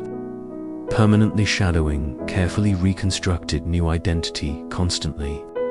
Suburbious, polished facade, quietly endures, permanently beneath practiced normalcy, carefully maintained publicly yet privately recognizing truth, permanently complex, quietly yet constantly, lurking subtly beneath outward appearances, permanently masking quiet desperation, privately endured, constantly. You quietly sense community resilience, subtly emerging profoundly beneath surface. Tranquility outwardly maintained publicly yet privately acknowledging suburban innocence permanently. Altered profoundly beneath violence, quietly recognized constantly, yet subtly beneath ordinary facades, permanently masking quiet anxieties, privately endured, constantly. Truth quietly remains permanently unresolved, subtly beneath. Practiced civility, outwardly maintained publicly, yet privately acknowledging suburban violence. Quietly possible beneath ordinary appearances, permanently masking quiet desperation, privately endured constantly. As years quietly unfold beyond Wiley, the haunting shadow of Betty Gore's brutal death continues to ripple subtly, permanently influencing both individual lives and community memories. You feel a quiet shift as suburban normalcy resumes its carefully practiced rhythm, yet beneath this outward calm, unresolved anxieties persist constantly truths, subtly hidden beneath layers of polite smiles and carefully maintained routines. Candy Montgomery's new life in Georgia unfolds outwardly peaceful, quietly blending into anonymous suburban streets. Her presence goes unnoticed at grocery stores, PTA meetings, and neighborhood cookouts. Ordinary interactions, masking the lingering paranoia permanently lurking beneath each carefully rehearsed smile. Yet privately, Candy senses isolation profoundly. Permanently aware each friendly greeting potentially hides suspicion, quietly awaiting revelation of her violent past. Anxiety permanently colors her interactions, freedom precariously maintained. Beneath fragile illusions, constantly threatened by subtle paranoia, quietly persistent. Back in Wiley, residents privately endure permanently altered perceptions. Suburban safety now recognized subtly as fragile, beneath violence, quietly lurking. Beneath ordinary appearances, outwardly peaceful, yet inwardly complex, privately maintained, constantly. Community trust cautiously rebuilds beneath shared acknowledgement, suburban innocence. Permanently shattered profoundly beneath violent realities, quietly recognized yet subtly beneath practiced civility, outwardly maintained publicly. Allan Gore's life remains quietly burdened by unresolved guilt, profoundly felt privately yet rarely expressed openly. Neighbors continue polite interactions yet subtly maintain emotional distance, quietly judging Allan's moral failures, perceived indirectly responsible for tragedy, permanently altering community. Trust beneath outward appearances carefully maintained, publicly yet privately acknowledging quiet anxieties constantly. Betty Gore's daughters quietly mature beneath subtle shadows, permanently influencing perceptions, irreversibly shaped beneath whispered revelations, quietly overheard periodically, truth partially understood, subtly yet profoundly. Shaping childhood memories permanently altered beneath tragedy, quietly endured privately yet rarely discussed openly. Grandparents quietly shield girls yet privately acknowledge childhood innocence, permanently fractured. Beneath violent truths quietly recognized, constantly yet subtly, beneath outward normalcy maintained publicly. Candy, subtly tormented by unresolved guilt, permanently shadowing each step. Quietly resumes attending church in Georgia, quirky detail symbolizing subconscious yearning. Privately for spiritual redemption, beneath practiced normalcy, outwardly projected constantly yet privately. Recognizing profound anxieties, subtly present, constantly. Congregation members warmly welcome Candy. Unaware violent past quietly lurking, subtly beneath practiced smiles constantly maintained, publicly yet privately disguising quiet anxieties permanently endured. Investigators still question privately. Beneath unresolved ambiguities, quietly pervasive yet subtly beneath surface. Normalcy carefully maintained outwardly yet privately recognizing truth, permanently complex, quietly yet constantly lurking. Subtly beneath suburban facades, permanently masking quiet desperation, privately endured constantly. Historical patterns quietly emerge, reflecting broader suburban anxieties, profoundly impactful beneath ordinary appearances, carefully maintained. Publicly yet privately recognizing hidden tensions, subtly pervasive, constantly beneath practiced. Civility permanently masking quiet desperation, privately endured constantly. Candy Montgomery's case quietly symbolizes suburban paradoxes, profoundly resonant violence, subtly possible beneath ordinary facades, permanently masking quiet anxieties, privately endured, constantly beneath outward. Tranquility meticulously reconstructed publicly. In a quietly ironic twist subtly highlighting suburban complexity, Candy quietly volunteers at a domestic violence shelter, privately seeking redemption, subtly beneath ordinary appearances, carefully maintained, outwardly yet privately recognizing Profound anxieties permanently shadowing steps constantly. Colleagues admire Candy's empathy outwardly, unaware true motivations quietly hidden beneath practiced compassion constantly maintained publicly yet privately recognizing violent past permanently influencing each interaction quietly beneath subtle paranoia constantly. Back in Wiley, residents privately grappled constantly beneath unresolved ambiguities, subtly beneath surface tranquility carefully maintained. Publicly yet privately recognizing truth, permanently altered profoundly beneath violence, quietly recognized.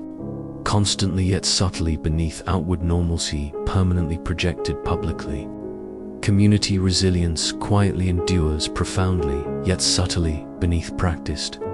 Civility outwardly maintained, publicly yet privately recognizing quiet anxieties. Permanently present, constantly beneath ordinary appearances, meticulously reconstructed publicly. You quietly sense suburban communities. Privately enduring, profoundly yet subtly beneath practiced normalcy carefully maintained. Publicly yet privately recognizing truth permanently altered profoundly beneath violence quietly possible constantly yet subtly beneath ordinary facades, permanently masking quiet desperation, privately endured constantly. Candy Montgomery quietly rebuilds life privately, subtly acknowledging violent past, permanently shadowing steps quietly beneath practiced calm. Outwardly maintained, constantly yet privately recognizing profound anxieties permanently influencing each interaction quietly beneath subtle paranoia permanently persistent constantly. She privately acknowledges freedom permanently precarious beneath hidden truths quietly lurking constantly. Subtle anxieties permanently shadowing carefully constructed new identity constantly. Residents privately acknowledge suburban innocence, permanently forfeited, profoundly beneath violence. Quietly recognized constantly, yet subtly beneath outward appearances, meticulously maintained, publicly yet privately. Disguising quiet anxieties permanently endured constantly. Subtle reminders quietly persist, permanently empty seats subtly symbolizing losses. Permanently endured beneath violence, quietly recognized constantly yet subtly beneath practiced civility, outwardly maintained publicly. Investigators still question, permanently beneath unresolved mysteries. Quietly pervasive, yet subtly beneath outward appearances, carefully maintained publicly yet privately recognizing truth. Permanently complex quietly, yet constantly lurking subtly beneath suburban facades. Permanently masking quiet desperation, privately endured constantly. Community resilience quietly emerges, subtly, despite profound trauma, permanently endured beneath. Violence quietly acknowledged constantly, yet subtly beneath, practiced civility, outwardly maintained, publicly yet privately, recognizing quiet anxieties. Permanently present, constantly beneath ordinary appearances, meticulously reconstructed publicly. Historical context quietly emerges subtly beneath broader. Suburban anxieties permanently impactful beneath ordinary appearances, carefully maintained publicly yet privately. Recognizing hidden tensions, subtly pervasive, constantly beneath, practiced.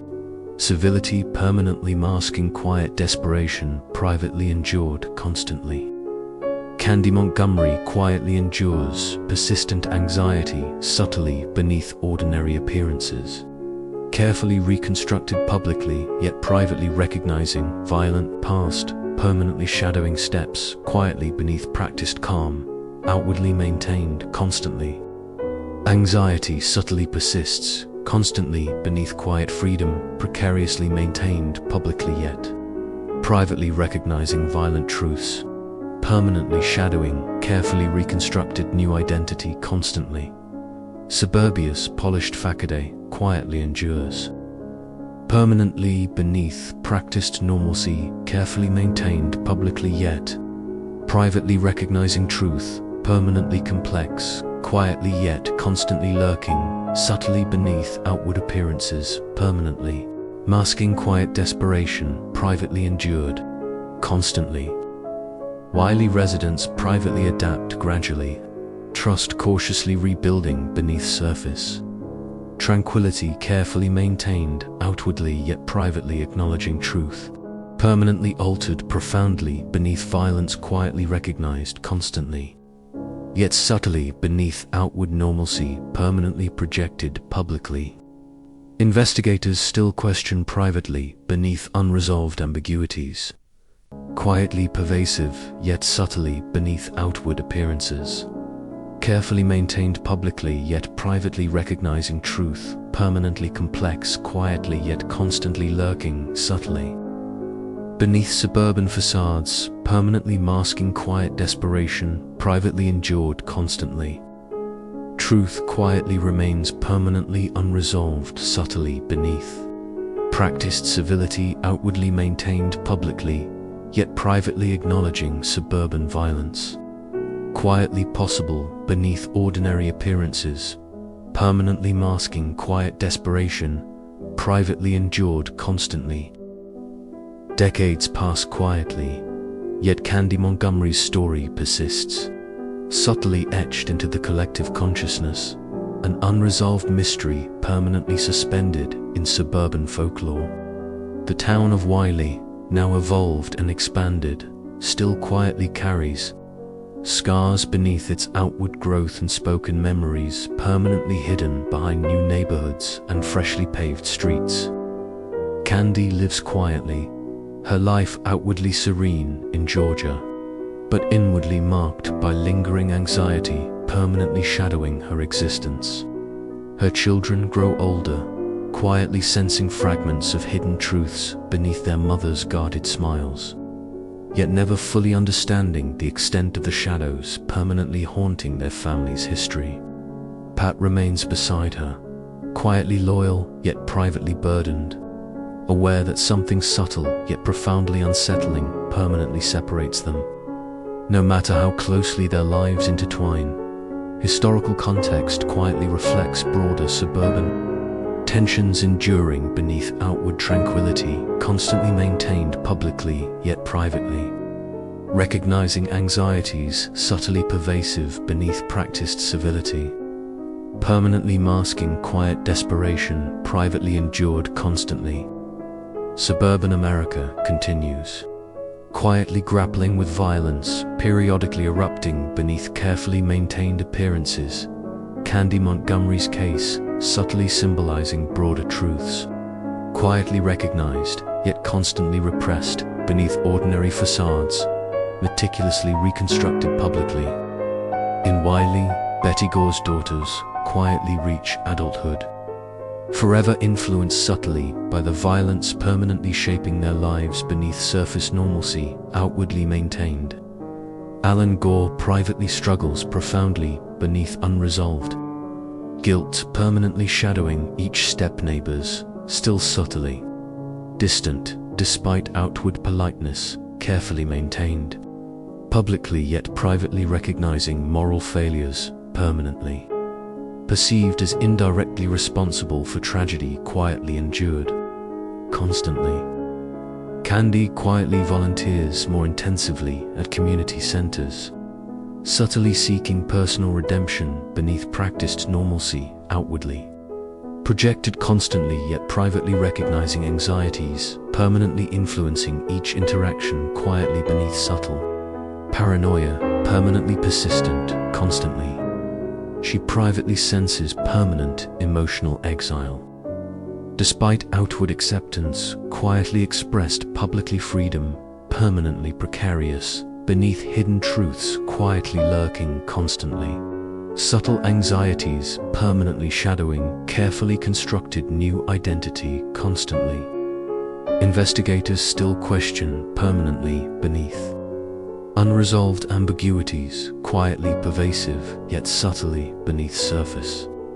Normalcy, carefully maintained, outwardly, yet privately recognizing truth, permanently complex. Quietly, yet constantly lurking, subtly.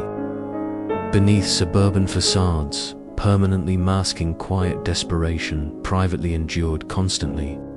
The case quietly re-emerges, periodically, in public consciousness, fueled by documentaries, podcasts, and dramatizations quietly highlighting suburban complexities permanently resonant beneath ordinary appearances, meticulously maintained publicly, yet privately disguising quiet anxieties permanently endured constantly. Audiences privately sense fascination rooted deeply within unsettling awareness. Violence quietly possible within ordinary communities, outwardly appearing peaceful, yet inwardly complex. Privately maintained quietly, yet constantly vulnerable, subtly. Beneath practiced civility, permanently masking quiet desperation, privately endured constantly. You reflect briefly on historical trends, quietly observed true crime. Fascination permanently resonant, subtly beneath cultural anxieties, quietly pervasive, constantly beneath outward appearances. Carefully maintained publicly, yet privately recognizing. Hidden tensions subtly enduring beneath practiced civility. Permanently masking quiet desperation, privately endured constantly. A quirky detail quietly emerges as Candy privately writes memoir fragments, subtly exploring personal anxieties beneath fictionalized narratives, outwardly disguising genuine experiences, permanently resonating deeply, yet subtly beneath practiced creativity, outwardly maintained, publicly. Friends outwardly praise creative expression, yet privately sense subtle emotional depths constantly present. Beneath fictional frameworks, carefully maintained publicly, yet privately disguising genuine anxieties permanently endured constantly. Community resilience quietly endures profoundly beneath surface. Tranquility outwardly maintained publicly, yet privately acknowledging. Suburban innocence permanently altered profoundly beneath violence, quietly recognized constantly yet subtly. Beneath ordinary facades permanently masking quiet anxieties privately endured constantly. Historical context quietly emerges subtly beneath broader suburban anxieties permanently impactful beneath ordinary appearances, carefully maintained publicly yet privately. Recognizing hidden tensions, subtly pervasive, constantly beneath practiced civility permanently masking quiet desperation, privately endured constantly. Candy Montgomery quietly endures persistent anxiety, subtly beneath ordinary appearances. Carefully reconstructed, publicly yet privately recognizing violent past permanently shadowing steps, quietly beneath practiced calm, outwardly maintained, constantly. Anxiety subtly persists, constantly beneath quiet freedom, precariously maintained publicly yet privately recognizing violent truths, permanently shadowing, carefully reconstructed new identity constantly. Investigators still question privately beneath unresolved ambiguities, quietly pervasive, yet subtly beneath outward appearances. Carefully maintained publicly, yet privately recognizing truth permanently complex, quietly yet constantly lurking. Subtly beneath suburban facades, permanently masking. Quiet desperation, privately endured constantly. You quietly sense suburban communities, privately enduring, profoundly yet subtly beneath practiced normalcy, carefully maintained. Publicly yet privately recognizing truth, permanently altered profoundly beneath violence, quietly possible, constantly. Yet subtly beneath ordinary facades, permanently masking quiet desperation, privately endured constantly. Candy's story quietly symbolizes suburban paradoxes, profoundly resonant violence. Subtly possible beneath ordinary facades, permanently masking quiet anxieties, privately endured. Constantly beneath outward tranquility, meticulously reconstructed. Publicly yet privately acknowledging subtle desperation, permanently enduring, constantly. Historical patterns, quietly observed, subtly reflect suburban anxieties, permanently impactful beneath ordinary appearances, carefully maintained publicly, yet privately recognizing hidden tensions. Subtly pervasive, constantly beneath practiced civility. Permanently masking quiet desperation, privately endured constantly. Suburbia's polished facade, quietly endures permanently beneath practiced normalcy, carefully maintained publicly, yet privately recognizing truth. Permanently complex, quietly yet constantly.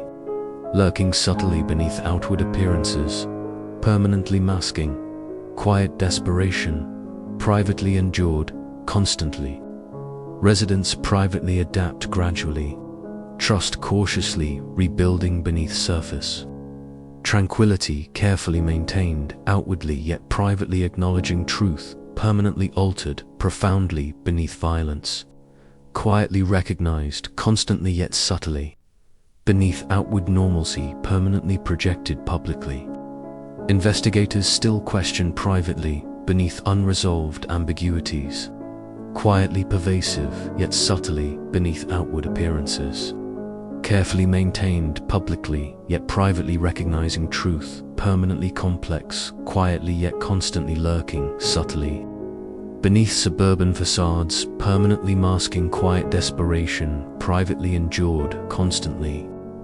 Truth quietly remains permanently unresolved subtly beneath practiced civility, outwardly maintained publicly, yet privately acknowledging suburban violence. Quietly possible beneath ordinary appearances, permanently masking quiet desperation, privately endured constantly. Candy Montgomery quietly rebuilds life privately, subtly acknowledging violent past, permanently shadowing steps quietly beneath practiced calm, outwardly maintained constantly. Anxiety subtly persists, constantly beneath quiet freedom, precariously maintained publicly, yet privately recognizing violent truths. Permanently shadowing carefully reconstructed new identity, constantly. Suburbia's polished facade, quietly endures permanently beneath practiced normalcy, carefully maintained publicly, yet privately recognizing truth. Permanently complex, quietly yet constantly. Lurking subtly beneath outward appearances, permanently masking quiet desperation, privately endured constantly. Community resilience quietly emerges subtly despite profound trauma, permanently endured beneath violence, quietly acknowledged constantly yet subtly beneath practiced civility, outwardly maintained publicly yet privately recognizing quiet anxieties. Permanently present constantly beneath ordinary appearances, meticulously reconstructed publicly. Historical context quietly emerges subtly beneath broader suburban anxieties, permanently impactful beneath ordinary appearances, carefully maintained publicly yet privately. Recognizing hidden tensions, subtly pervasive, constantly beneath practiced civility, permanently masking quiet desperation, privately endured constantly. You quietly observe suburban communities, privately enduring profoundly yet subtly beneath practiced normalcy, carefully maintained publicly yet privately recognizing truth, permanently altered profoundly beneath violence, quietly possible constantly yet subtly beneath ordinary facades, permanently masking quiet desperation, privately endured constantly. Truth quietly remains permanently unresolved subtly beneath practiced civility, outwardly maintained publicly, yet privately acknowledging suburban violence. Quietly possible beneath ordinary appearances, permanently masking quiet desperation, privately endured constantly. Investigators still question privately beneath unresolved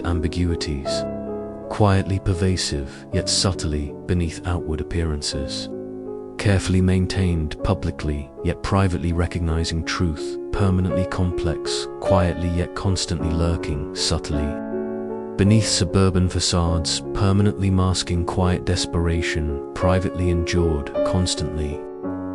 Time moves forward relentlessly, yet Candy Montgomery's legacy quietly lingers, permanently embedded in the dark folklore of suburban America. You sense how subtly, yet indelibly, the tragedy still resonates, whispers passed carefully through generations, each retelling adding layers of uncertainty, ambiguity, and quiet unease. In Wiley, despite growth and modernization, the murder remains quietly present, a shadow subtly hidden beneath surface changes, new developments, and shifting populations. Neighbors come and go, unaware of dark events permanently staining community memory beneath outward normalcy constantly maintained publicly yet privately. Recognizing anxieties subtly pervasive beneath practiced civility permanently masking quiet desperation privately endured constantly. Candy remains quietly anonymous, aging gracefully yet privately burdened beneath hidden truths permanently shadowing steps constantly. She watches her children begin families of their own, quietly grateful. They remain unaware fully of violent past, permanently influencing their lives, subtly yet profoundly. Yet privately, Candy's anxiety deepens with age. Constantly aware, each casual conversation potentially threatens revelation, subtly lurking beneath carefully maintained facades, permanently masking quiet anxieties privately endured constantly. Historical context quietly reflects broader suburban tensions enduring beneath outward tranquility. Constantly maintained publicly yet privately recognizing anxieties subtly pervasive beneath practiced civility, permanently masking quiet desperation privately endured constantly. True crime fascination periodically resurfaces Candy's story publicly, subtly reinforcing unresolved ambiguities permanently resonant beneath suburban anxieties constantly present subtly beneath practiced normalcy carefully reconstructed publicly, yet privately recognizing quiet desperation permanently endured constantly. Betty Gore's daughters privately grapple profoundly with memories subtly shaped by tragedy, permanently influencing their lives. Beneath surface normalcy, outwardly maintained, publicly yet privately recognizing anxieties subtly pervasive beneath practiced civility, permanently masking quiet desperation, privately endured constantly. Allan Gore privately endures unresolved guilt, permanently shadowing steps, quietly beneath practiced calm, outwardly maintained, constantly yet privately recognizing profound anxieties, permanently influencing each interaction, quietly beneath subtle paranoia permanently persistent constantly. Candy volunteers increasingly with local charities, subtly seeking redemption beneath ordinary appearances outwardly projected constantly yet privately. Recognizing profound anxieties permanently shadowing steps quietly beneath practiced calm outwardly maintained constantly. Colleagues outwardly praise dedication yet privately sense subtle emotional depths constantly present beneath practiced civility permanently maintained publicly yet privately disguising quiet anxieties permanently endured constantly. Investigators still question privately beneath unresolved ambiguities, quietly pervasive yet subtly beneath outward appearances carefully maintained publicly yet privately. Recognizing truth permanently complex, quietly yet constantly lurking subtly beneath suburban facades, permanently masking quiet desperation, privately endured constantly. Quirky details quietly emerge, periodically Candy quietly contributes anonymously to to domestic violence causes, privately seeking subtle redemption beneath ordinary appearances, outwardly projected, constantly yet privately, recognizing profound anxieties, permanently shadowing steps, quietly beneath, practiced calm, outwardly maintained, constantly. Charities gratefully accept support, outwardly unaware true motivations, subtly resonating permanently beneath practiced generosity, constantly maintained, publicly yet privately, disguising quiet anxieties, permanently endured constantly. Community resilience quietly endures, profoundly yet subtly, beneath practiced civility, outwardly maintained, publicly yet privately recognizing. Quiet anxieties, permanently present, constantly beneath ordinary appearances, meticulously reconstructed publicly. Wily residents privately acknowledge suburban innocence. Permanently forfeited, profoundly beneath violence, quietly recognized constantly yet. Subtly beneath ordinary facades, permanently masking quiet anxieties, privately endured constantly. You quietly reflect briefly on historical patterns, subtly resonant. Permanently true crime fascination, enduring subtly. Beneath cultural anxieties, quietly pervasive, constantly beneath. Outward appearances carefully maintained publicly, yet privately. Recognizing hidden tensions, subtly enduring beneath practiced civility, permanently masking quiet desperation. Privately endured, constantly. Suburbia's polished facade, quietly endures, permanently beneath practiced.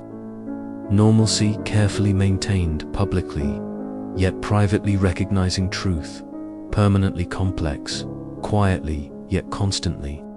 Lurking subtly beneath outward appearances, permanently masking quiet desperation, privately endured constantly. Candy Montgomery quietly rebuilds life privately, subtly acknowledging violent past, permanently shadowing steps, quietly beneath practiced calm. Outwardly maintained constantly yet privately recognizing profound anxieties, permanently influencing. Each interaction quietly beneath subtle paranoia, permanently persistent, constantly. Anxiety subtly persists, constantly beneath quiet freedom, precariously maintained publicly yet privately recognizing violent truths, permanently shadowing carefully reconstructed new identity constantly. Investigators still question privately beneath. Unresolved ambiguities, quietly pervasive, yet subtly beneath outward appearances. Carefully maintained publicly, yet privately recognizing truth, permanently complex, quietly yet constantly lurking, subtly beneath suburban facades, permanently masking. Quiet desperation, privately endured constantly. Community resilience quietly emerges, subtly, despite profound trauma, permanently endured beneath. Violence, quietly acknowledged constantly, yet subtly, beneath practiced civility, outwardly maintained, publicly yet privately. Recognizing quiet anxieties. Permanently present, constantly beneath ordinary appearances, meticulously reconstructed, publicly.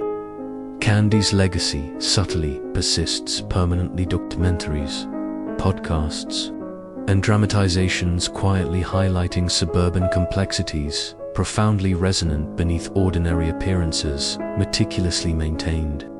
Publicly yet privately disguising quiet anxieties, permanently endured constantly. Audiences privately sense fascination rooted deeply within unsettling awareness. Violence quietly possible within ordinary communities, outwardly appearing peaceful, yet inwardly complex. Privately maintained quietly yet constantly vulnerable, subtly.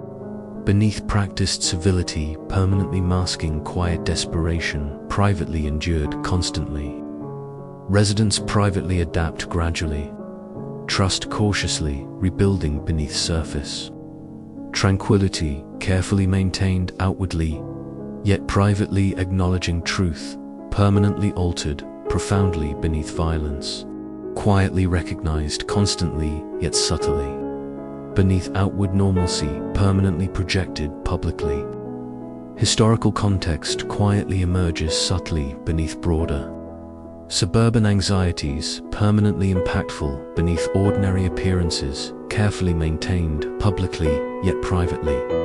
Recognizing hidden tensions, subtly pervasive, constantly beneath practiced.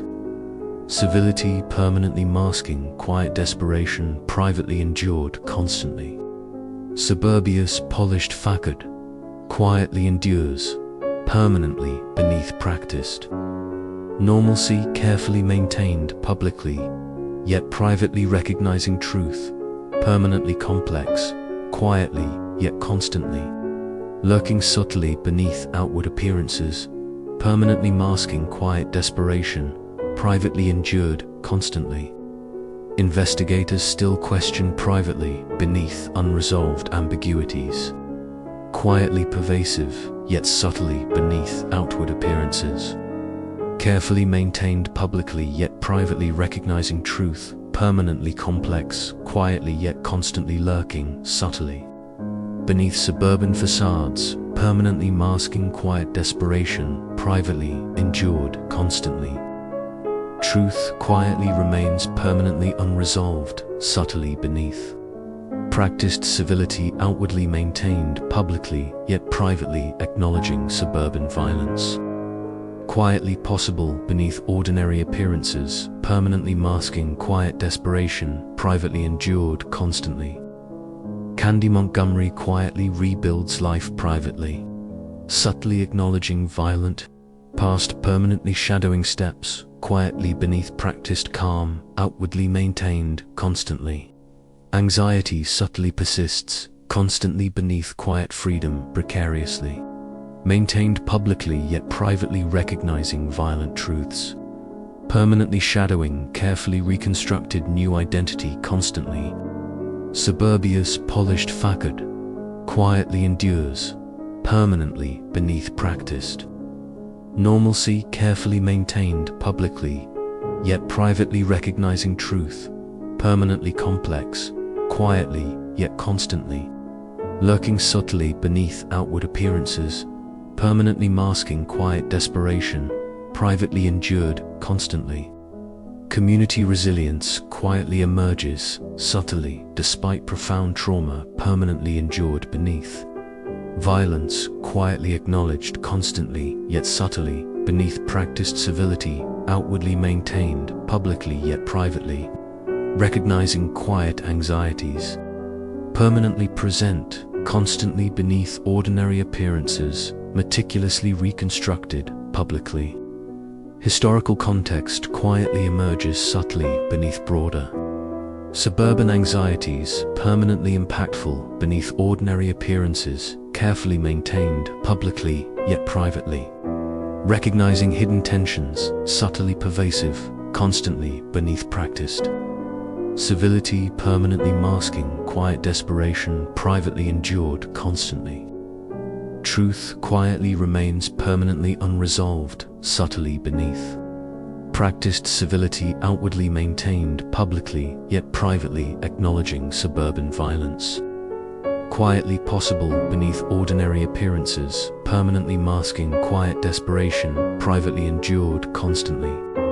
Investigators still question privately beneath unresolved ambiguities. Quietly pervasive, yet subtly beneath outward appearances. Carefully maintained publicly yet privately recognizing truth, permanently complex, quietly yet constantly lurking, subtly. Beneath suburban facades, permanently masking quiet desperation, privately endured constantly. Years stretch onward, and life gently settles back into its suburban rhythms. Yet beneath the serene, carefully cultivated facade of communities like Wiley, the legacy of Candy Montgomery remains permanently etched and unsettling, subtle reminder of violence that can erupt unpredictably. Even in the most idyllic neighborhoods, Candy ages quietly, surrounded by a carefully constructed anonymity that shields her outwardly. Still, behind closed doors, she privately battles a lingering anxiety that shadows her every interaction. Her children now grown, Candy privately wonders if they've sensed the silent tension, the weight of a secret carefully hidden, yet subtly shaping their upbringing. Occasionally, they ask gentle questions about their past moments. Candy navigates carefully, always aware of how precariously her peace hangs by a thread of silence. Pat remains beside Candy, outwardly supportive, yet inwardly aware something permanently fractured within their marriage. Conversations remain surface level, gentle exchanges masking quiet distance, subtly widening over time. Pat privately wonders how deeply Candy's past haunts her, quietly sensing a profound isolation in the woman he married, yet unable or unwilling to fully confront the truths permanently hidden beneath practiced civility. Meanwhile, back in Wiley, Allan Gore quietly tries to rebuild some semblance of normalcy, though grief and guilt linger permanently. His relationships remain subtly strained, neighbors cordial yet reserved, quietly holding him at arm's length. Allan's efforts at healing include involvement in local church activities, quietly seeking redemption beneath outward acts of kindness, and charity, though he privately senses some wounds may never fully heal, permanently shaping his interactions. Betty Gore's daughters mature quietly, protected by grandparents who privately grieve the loss profoundly. The girls grow up hearing softened, edited narratives of their mother's death, subtly shielding them from details too painful or brutal. Yet inevitably, as they reach adulthood, the truth emerges quietly, reshaping their sense of identity and family legacy. They privately grapple with understanding how such violence could permeate their quiet childhood, profoundly influencing their perceptions of trust and relationships in Wiley. New generations move into houses once occupied by families who knew Betty and Candy. Neighborhoods evolve, yet subtle reminders persist as of history embedded in the very fabric of the community. At block parties and neighborhood gatherings, newcomers quietly sense older residents' hesitations and guardedness, recognizing something unspoken, a shadow subtly marking the community's collective memory. Candy quietly dedicates herself to volunteer work, a quirky yet deliberate attempt at private redemption. She helps families in crisis, guiding women who silently struggle with domestic turmoil. Colleagues openly admire her compassion, oblivious to how deeply personal her motivations are. Candy privately wonders whether this work truly balances the scales, permanently aware that some debts remain unpaid, their weight subtly heavy beneath each act of kindness. Investigators still privately reflect on Candy's case, never fully convinced justice was adequately served. Quiet debates periodically resurface in law enforcement circles, considering whether different forensic techniques or psychological evaluations might have altered the trial's outcome. Yet these conversations remain hypothetical, quiet acknowledgements of unresolved ambiguities permanently lingering beneath the surface. As Candy ages, she quietly considers sharing her story publicly, perhaps in a memoir, yet repeatedly hesitates, permanently fearful of shattering the fragile anonymity she painstakingly maintains. Each time she drafts a narrative, anxiety rises, privately recognizing how isolated past violence could resurface publicly, permanently altering perceptions and relationships. Built quietly over decades, historical context quietly echoes these anxieties. Throughout suburban America, stories similar to Candy's emerge periodically, quietly unsettling communities, convinced such violence only happens elsewhere. Documentaries and dramatizations revisit her story, subtly reinforcing the cultural fascination with suburban tragedies, reminding audiences that quiet neighborhoods often conceal deeper complexities, permanently lurking beneath polished facades. Candy privately reflects on her past, constantly wondering whether true forgiveness is possible either from others or herself. She navigates quiet interactions with neighbors and friends, subtly watching for signs they might recognize her hidden past. Anxiety remains permanently present, subtly shaping every decision, every interaction. Each carefully maintained friendship, wily. Residents privately acknowledge their community's resilience, quietly proud of how effectively normalcy was restored. Though beneath this pride, anxiety lingers subtly, an unspoken acknowledgement that suburbia's calm exterior permanently masks deeper truths quietly recognized, yet rarely addressed openly. Candy's family privately senses her quiet burden, yet their conversations remain guarded. Her children occasionally sense her emotional distance, wondering silently why their mother seems subtly isolated, yet rarely feeling comfortable confronting her directly. Pat privately contemplates whether honesty might heal their subtle marital fractures, yet fear of reopening wounds permanently sealed by silence quietly restrains him. The legacy of the Candy Montgomery case remains quietly ambiguous. Justice served or denied remains debated privately, the truth permanently elusive. Investigators still question privately whether Candy fully acknowledged her motivations or if deeper psychological mysteries permanently elude comprehension.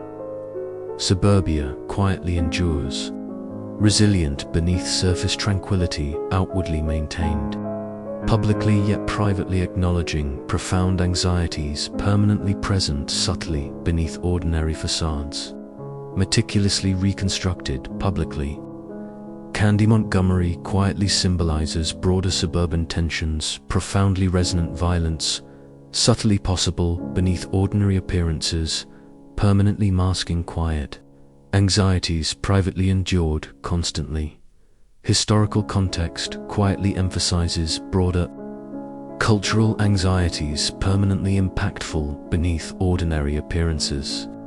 Carefully maintained publicly, yet privately recognizing hidden tensions, subtly pervasive, constantly beneath practiced civility, permanently masking quiet desperation, privately endured constantly. As Candy approaches older age, she privately wonders if genuine peace is ever possible. Anxiety subtly persists constantly beneath quiet freedom precariously maintained, publicly yet privately recognizing violent truths permanently shadowing carefully reconstructed identity constantly. She privately acknowledges that certain secrets permanently alter one's emotional landscape, relationships quietly shaped by truths permanently hidden beneath practiced civility, outwardly maintained constantly. Investigators still question privately beneath unresolved ambiguities, quietly pervasive, yet subtly beneath outward appearances. Carefully maintained publicly, yet privately recognizing truth, permanently complex, quietly, yet constantly lurking, subtly beneath suburban facades. Permanently masking quiet desperation, privately endured constantly. Wiley quietly reflects broader suburban America communities privately enduring profound anxieties. Subtly beneath practiced normalcy, carefully maintained, publicly yet privately recognizing truth, permanently altered profoundly beneath violence. Quietly possible, constantly yet subtly, beneath ordinary facades, permanently. Masking quiet anxieties, privately endured constantly. Candy Montgomery quietly rebuilds life privately, subtly acknowledging violent past permanently shadowing steps, quietly beneath practiced calm, outwardly maintained constantly. Anxiety subtly persists, constantly beneath quiet freedom, precariously. maintained publicly yet privately recognizing violent truths, permanently shadowing carefully reconstructed new identity constantly. Suburbia's polished facade quietly endures permanently beneath practiced normalcy, carefully maintained publicly yet privately recognizing truth, permanently complex quietly yet constantly, lurking subtly beneath outward appearances, permanently masking quiet desperation, privately endured constantly. Community resilience quietly emerges subtly, despite profound trauma permanently endured beneath. Violence quietly acknowledged constantly, yet subtly beneath practiced civility. Outwardly maintained, publicly, yet privately. Recognizing quiet anxieties. Permanently present, constantly beneath ordinary appearances, meticulously reconstructed publicly. Historical context quietly reinforces broader suburban anxieties permanently.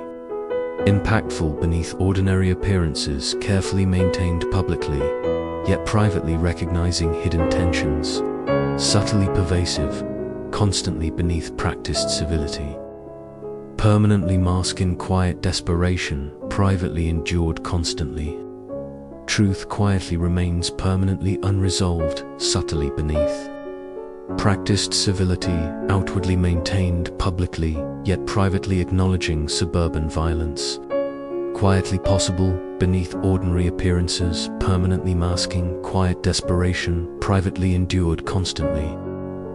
Decades after Candy Montgomery's acts echoed through Wiley, Texas, her story resurfaces vividly, captured by popular culture's persistent fascination.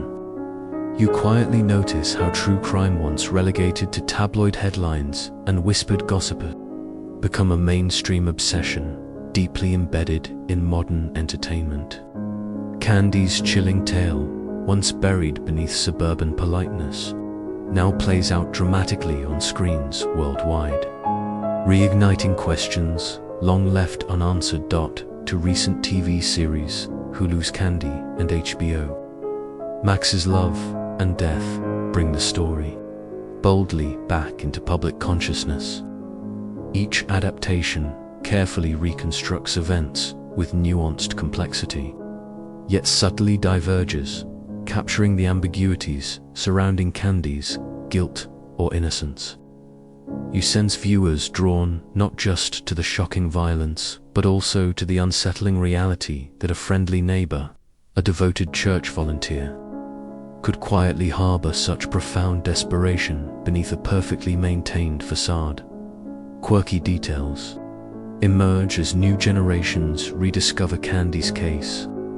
Online communities speculate feverishly about subtle discrepancies between historical records and fictionalized portrayals, like Candy's glasses or the brand of shoes she meticulously cleaned in Betty's sink. Fans debate passionately, dissecting every minor detail, yet privately aware these trivial arguments merely reflect deeper uncertainties permanently embedded in the case.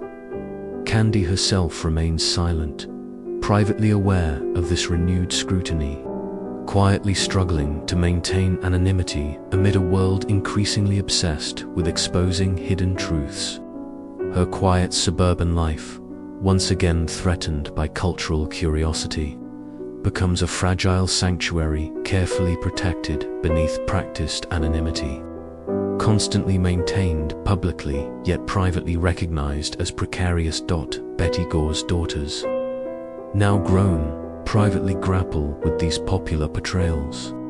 They quietly question whether dramatizations truly honor their mother's memory or exploit the tragedy for entertainment. Subtle yet profound anxieties resurface, permanently influencing their perceptions of justice and truth. Even decades later, investigators still question whether Candy's acquittal truly represented justice, quietly debating if critical evidence or psychological nuances were overlooked beneath courtroom theatrics. Their doubts subtly echo public sentiment, permanently unsettled by a verdict leaving profound ambiguity. Historically, Candy's story illustrates a broader cultural trend, the explosive popularity of true crime narratives reflecting deep-seated anxieties about suburban safety, domestic trust, and hidden violence. Audiences privately acknowledge how unsettling it feels, knowing tragedy quietly awaits discovery beneath ordinary appearances. A reality powerfully reinforced by Candy's enduring cultural echo. You quietly realize the fascination isn't simply morbid curiosity. Rather, audiences sense something personal and profoundly relatable. Subtle recognition of quiet desperation privately endured beneath carefully maintained facades.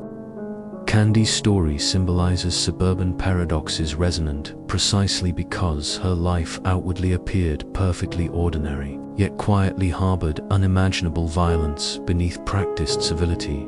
Today, wily residents privately watch these adaptations, cautiously, feelings mixed with pride and discomfort, aware their community's darkest chapter now permanently woven into popular culture.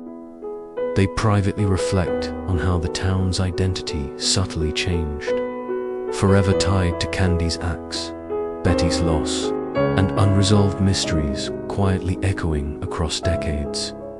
You consider how these dramatizations subtly challenge public memory.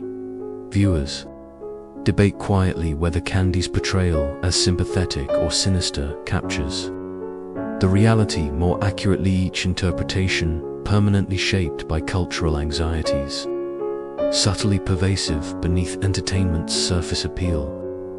The true crime genre thrives precisely because it quietly forces audiences to confront unsettling realities permanently present beneath ordinary facades.